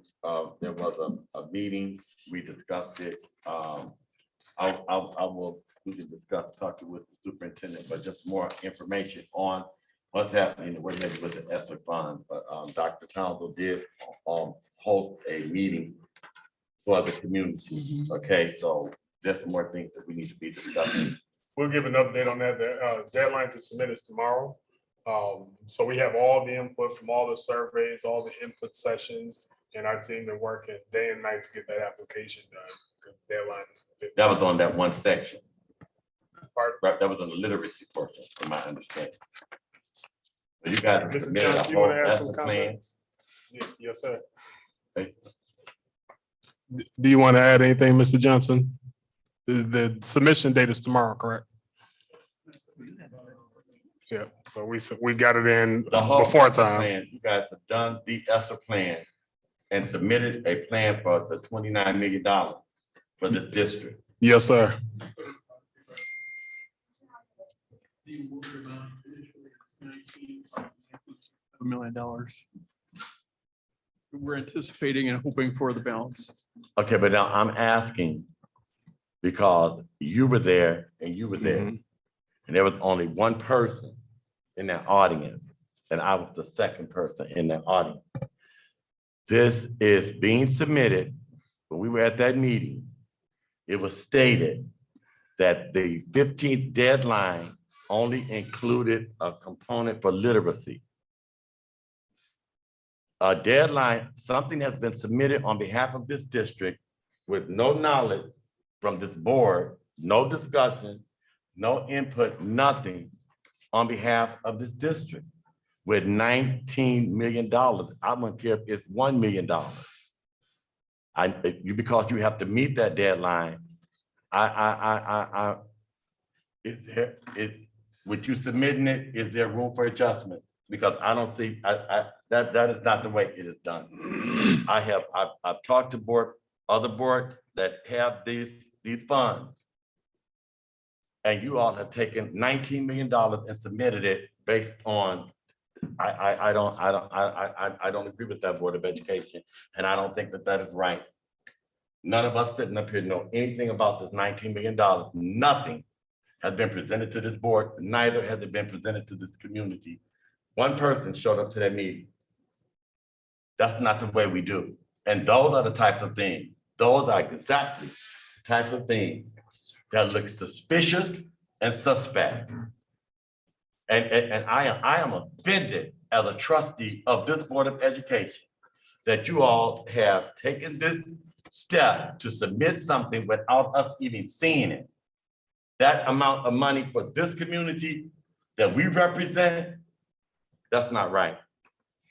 It's not right. And it looked, to me, it looks suspect and shady. This is the kind of stuff that we as board members are harassed once we leave this table, because they're saying that we're doing something that we should not be doing. How I can't even begin to fathom that nobody on this board knows anything about $19 million, a grant, whatever fund, and it's sent. You submitted it 2 hours ago. And we just had a board meeting. You have the floor, Mr. Johnson. Thank you.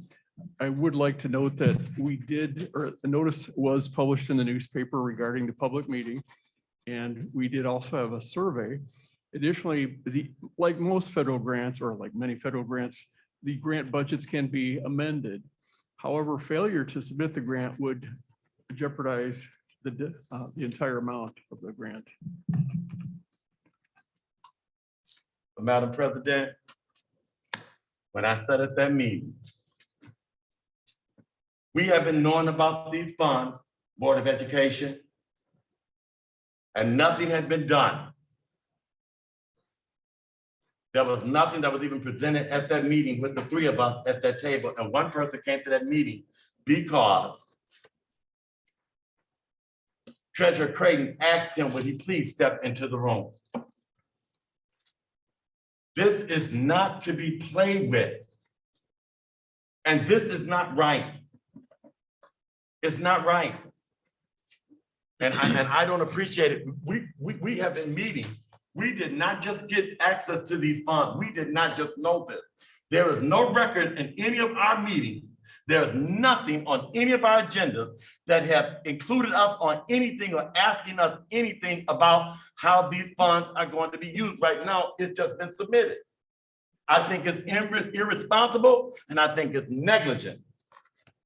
And I'm only speaking for myself because this is major. And these communities did loads and loads of work with people. And the same thing is just like when we got this report about, we got these surveys of this and that and the other, when we only had 29 parents. It was 29 parents on that survey, and we shut this whole district down and went virtual with only 29 parents who participated in that survey. Now, what I'm not going to allow to happen to me, and I can only speak for myself, and people can look puzzled, baffled, because you might know something that I don't know. But this right here, that's not right. That is not right. And as far as going in and amending it and adjusting it, at the meeting, it was being discussed that some of this money might be used to go towards the debt. We don't know what you guys decided to do. And again, it looks fraudulent. And it's not right. Trustee Vaughn. Do you guys have a status on how many people participated in the survey? I can look up the number, but and provide that in a few minutes if you like. I'm sorry, I couldn't hear you. I'd be happy to look at the number. It'll just take a moment to look it up online. You just submitted it. Okay, thank you. That's. Okay, Vice President Bradley. All right, I'm gonna be real quick.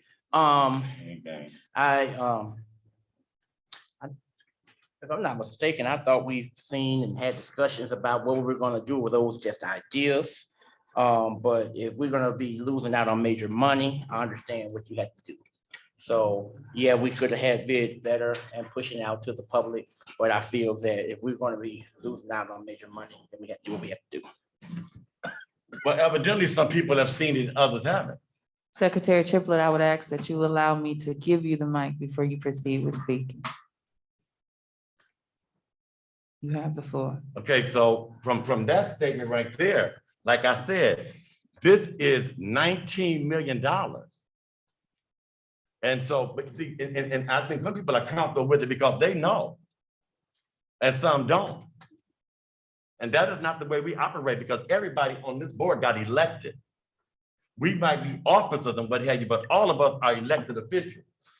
Everybody had to campaign and get voted in by the citizens of this community. This is not something that you just sloppily do and wait. You knew about everybody, when you got this thing, we knew about this thing. I've never heard anything else other than ESSER 1, ESSER 2, ESSER 3, all these things been happening. When we get a report from you guys, if we ain't got no money, they never got the money, they never dropped the stuff down. This is foul. Mr. Johnson, did you have another comment that you wanted to add? Yes, thank you. I should note that a significant portion, not all the grant, but a significant portion of the ESSER 3 grant is for current expenditures like teacher salaries and benefits, and some pupil transportation costs and a variety of other current costs. But again, not all of them. Also, I would note that in policy number 7230, it states that the superintendent may accept for the board all gifts, grants, or bequests of any value from state and local governments, and he or she may accept all gifts, grants, or bequests of lesser value as well. Thank you. Which policy is that, Mr. Johnson? 7230. The bank closed. Okay, Secretary Triplett, I'm going to ask that you not make any additional comments unless called upon. Get it to your boys. Any new business? Hearing none. Anyone here for open public comment? Seeing none. Superintendent announcements and comments. Thank you so much, President Robinson. Let me get this pulled up again.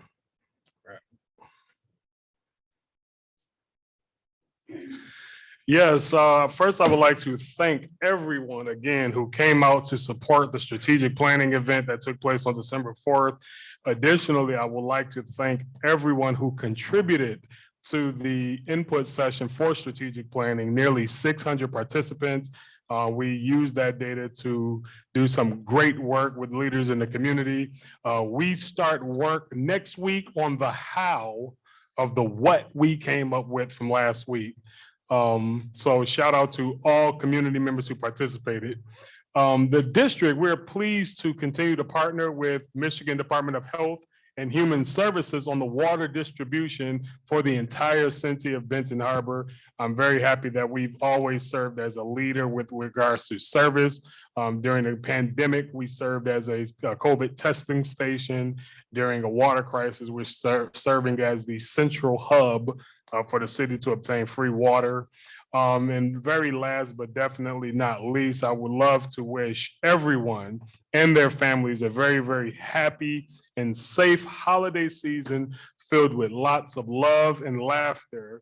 We are so excited to start the new year with a fresh start, with fresh goals to guide our way to secure the future of our students. So thank you so much. That concludes my comments, President Robinson. Thank you so much, Dr. Townsend. Next, we have board member announcements and comments. Trustee Bowen. Good evening. I promised when I was elected to be a new voice for a new beginning. And part of that is speaking truth to power. And I will say the optics does not look good about that $19 million. I understand you guys had to do what was necessary and follow policy, but the optics does not look good. And personally, some of us have been accused of stealing 50 million. And then they're gonna say we stole 20 million. I'm just being real. The optics do not look good. This is the last meeting of my first year being a school board meeting, unless you guys call for an emergency meeting. And I just want to say it's been a pleasure to working with you all, getting to know you. Cussing, fighting, arguing with Mr. Triplett on the phone, and then at the end, he'll pray for me and everything. So it's been a wonderful journey. But I want to say, let's go bold. We did one step of giving our teachers a pay raise, but we need to attract qualified administration and retain our qualified administration. Earlier this year, I pushed for a pay raise for the janitors, and Dr. Townsend worked with edu staff in doing that. If we have to give our admin a pay raise or a sign-on bonus to our teachers that we want to bring onto the district, let's do whatever we have to do to go bold. We are out of a deficit, so that's one of the good things this year. We've got our janitors a pay raise. Our teachers have gotten a raise. We may be small, but we're still roaring. It's a quote by, I didn't lost it, Googling ESSER fund, sorry. I'm not even gonna read the quote, but it was a quote about how we are still standing. We may be fractured, we may be bent, and we may be going through our trials and tribulations, but we are still standing. And that's the story of Benton Harbor. And that's the story that I want to thank Dr. Townsend and Mr. Triplett, Secretary Triplett, and President Robinson for participating in a documentary that's getting ready to be released. I leave with this: we're still roaring. Benton Harbor Tigers, second to none. Let's go bold next year. And I look forward to working with you all. Thank you, Trustee Bowens. Would anyone else like to volunteer to go next? Vice President Bradley. I want to say good evening to everyone, and want to thank everyone for coming out. I want to wish everyone a Merry Christmas, Happy Holidays. To our admin team, thank you so much for all the hard work you do. With that ESSER funding and stuff, yes, the optics do not look good. So we really need to look into that, but also we have put notice out. Let's continue to run with the vision into the next year, and let's keep pushing. If we united we stand, divided we fall. So remember that the culture starts up here at the board table and trickles on down. So let's keep on pushing. Next, Secretary Triplett. Madam President, this has been my first year of being on the Board of Education. And I must say, it has been very enlightening, to say the least. I'd like to take this opportunity to thank you, Madam President. And that's in all sincerity, Brother Vice President. Thank you guys both, having had the experience for being long-suffering, patient, you know, with us. For me, what I'm not gonna do, I'm not gonna be played with. What's not gonna happen is my boss is the citizens of this community. You all's boss is the citizen of this community. We have 3 board members that will be going up for election this coming school year. And I think that this board has been long-suffering. I think this board has sucked it up. I think this board has been very supportive. I think this board has tried extremely hard to the best of our ability to be integral at all times. I have not interacted with any board member that I've seen or heard them try to do anything under the table. I think that this lady leads with grace, but what you're not gonna do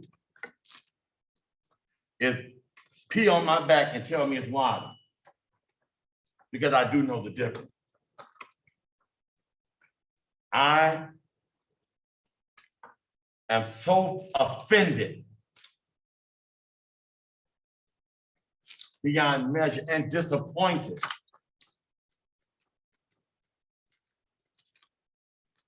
because I have respect for people that don't have any respect for me, for us, and our community.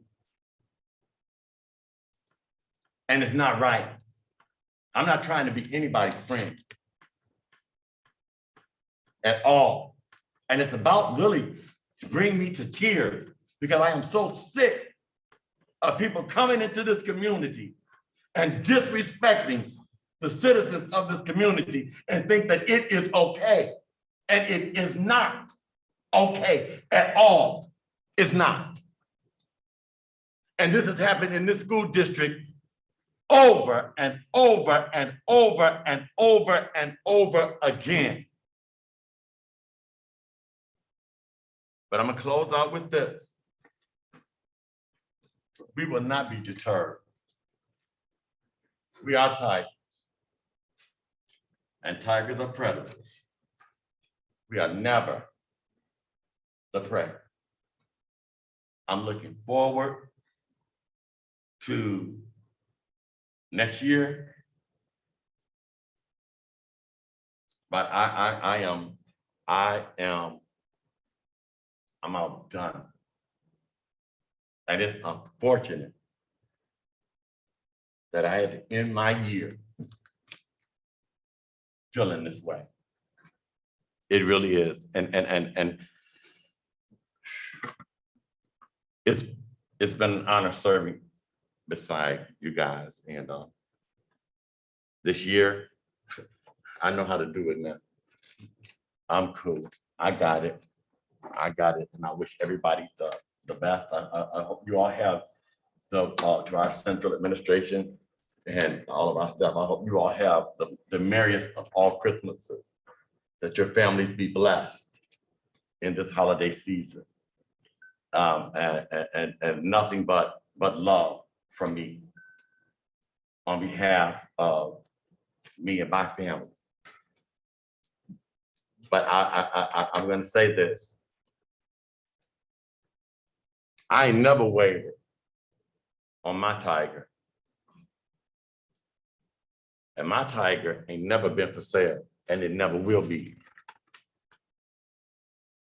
And I'm gonna stand for my people, for my tigers, for my family, for my nieces, my nephews, my community.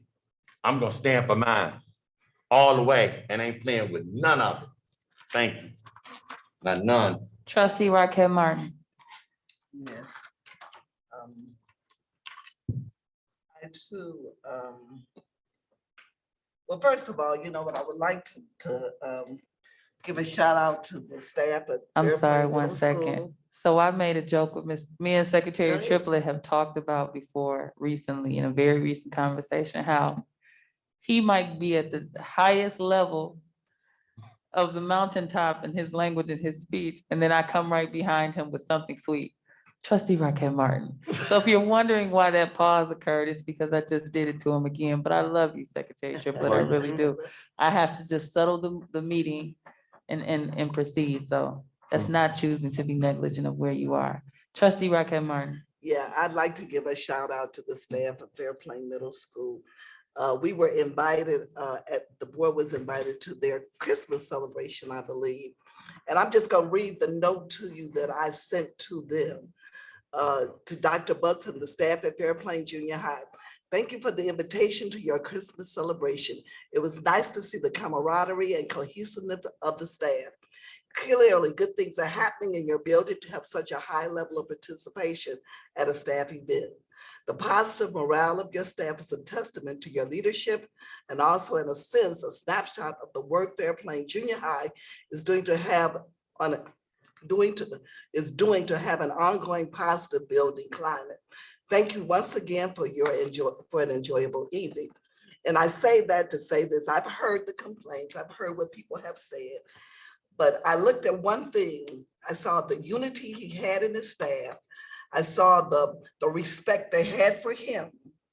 I saw when he entered the room, they all clapped. Nobody unctioned them to do it, they just did it. And I saw how they got along with each other. And being a building administrator, I know you have flare-ups at different times, and you always will.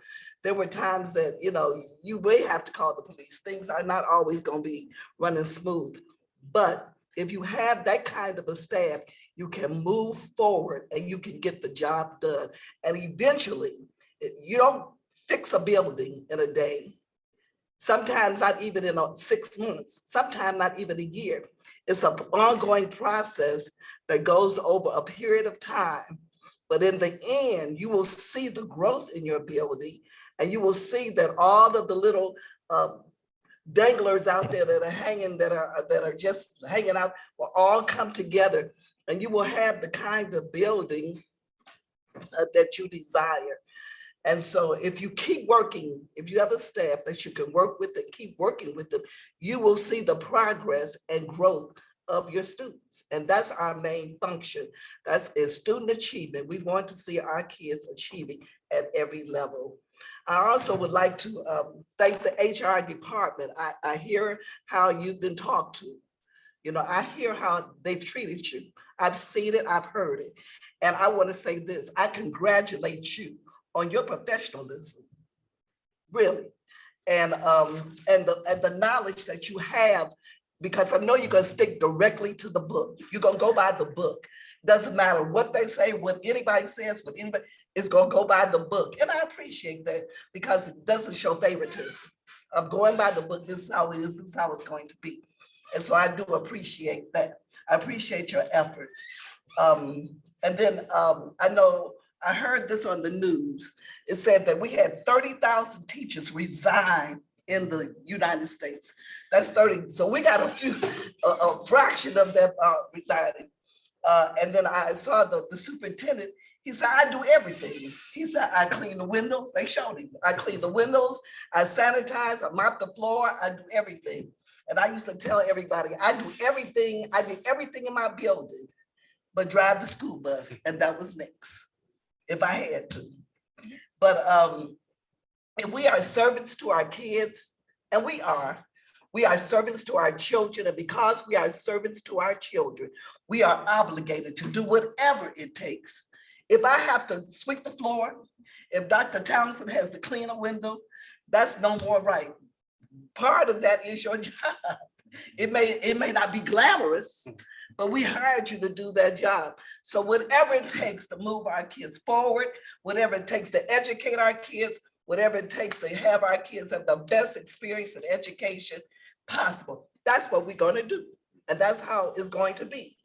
And my last little comment, oh, Mr. Miller, I have to congratulate you. I teased him a little bit down in City Hall because he had to sub for Miss Marquez. She was out on sick leave and he survived. He survived. He, I don't know if he ever got kicked or spit on or talked about, you know, but he survived. And so hats off to you.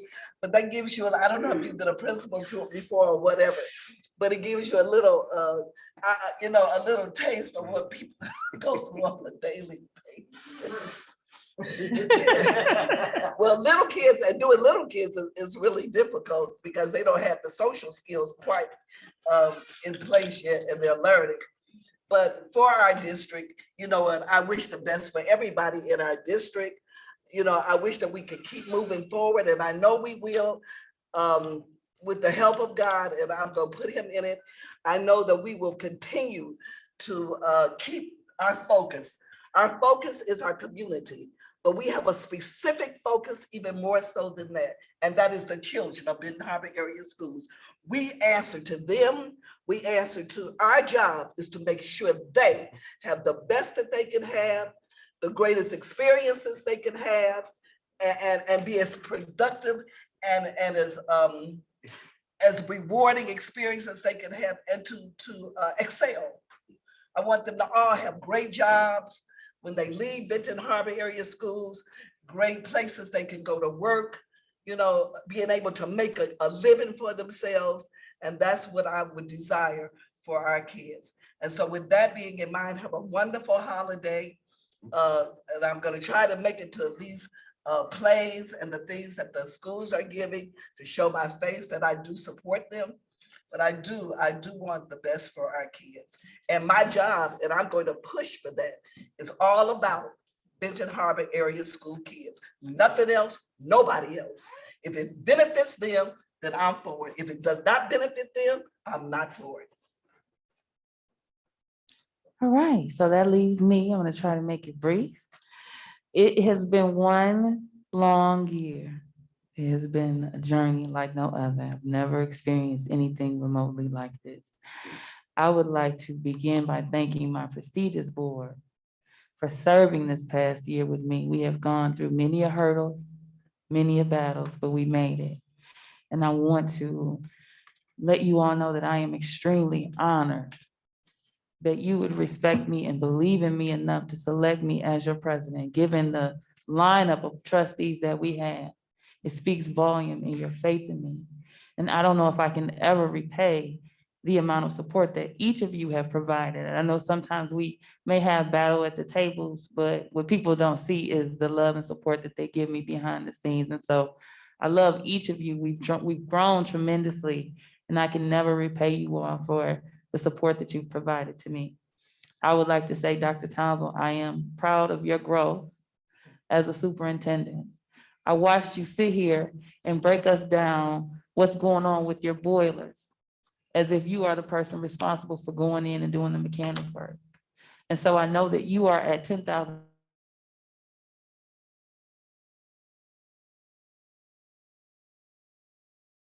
having to get down from 10,000 feet and get on the ground and get dirty with a lot of the things that we've asked you about. And so I'm proud of the knowledge that you displayed and your efforts and patience in working with your board as we help you in navigating all of the hardships that Benton Harbor area schools has faced. So I want to thank you for your efforts as well.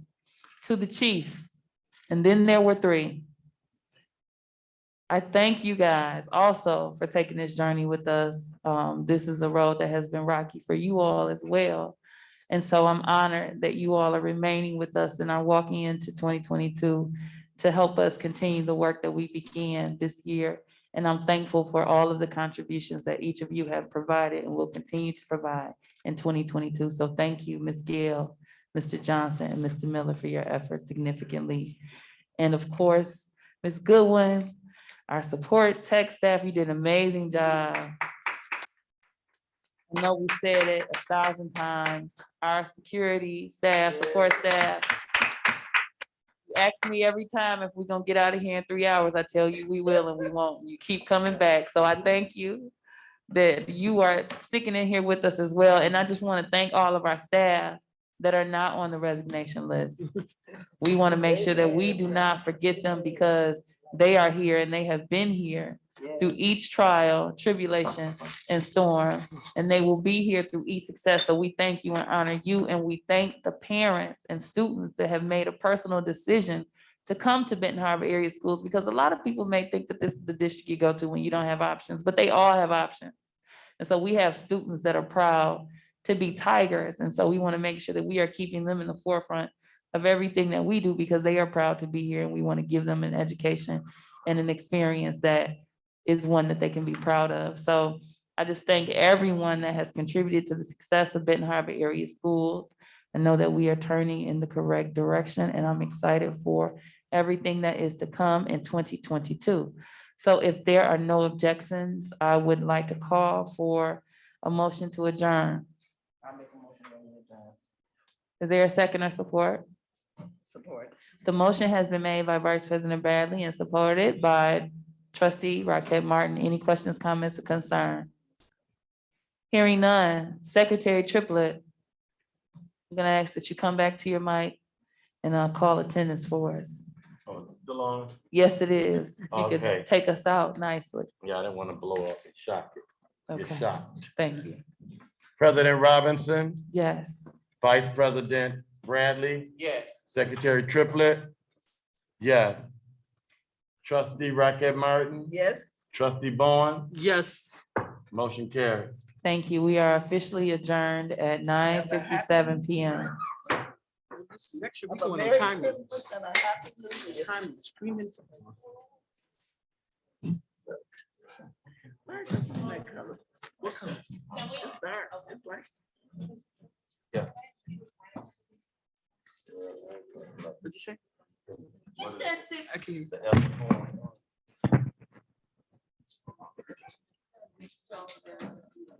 Oh.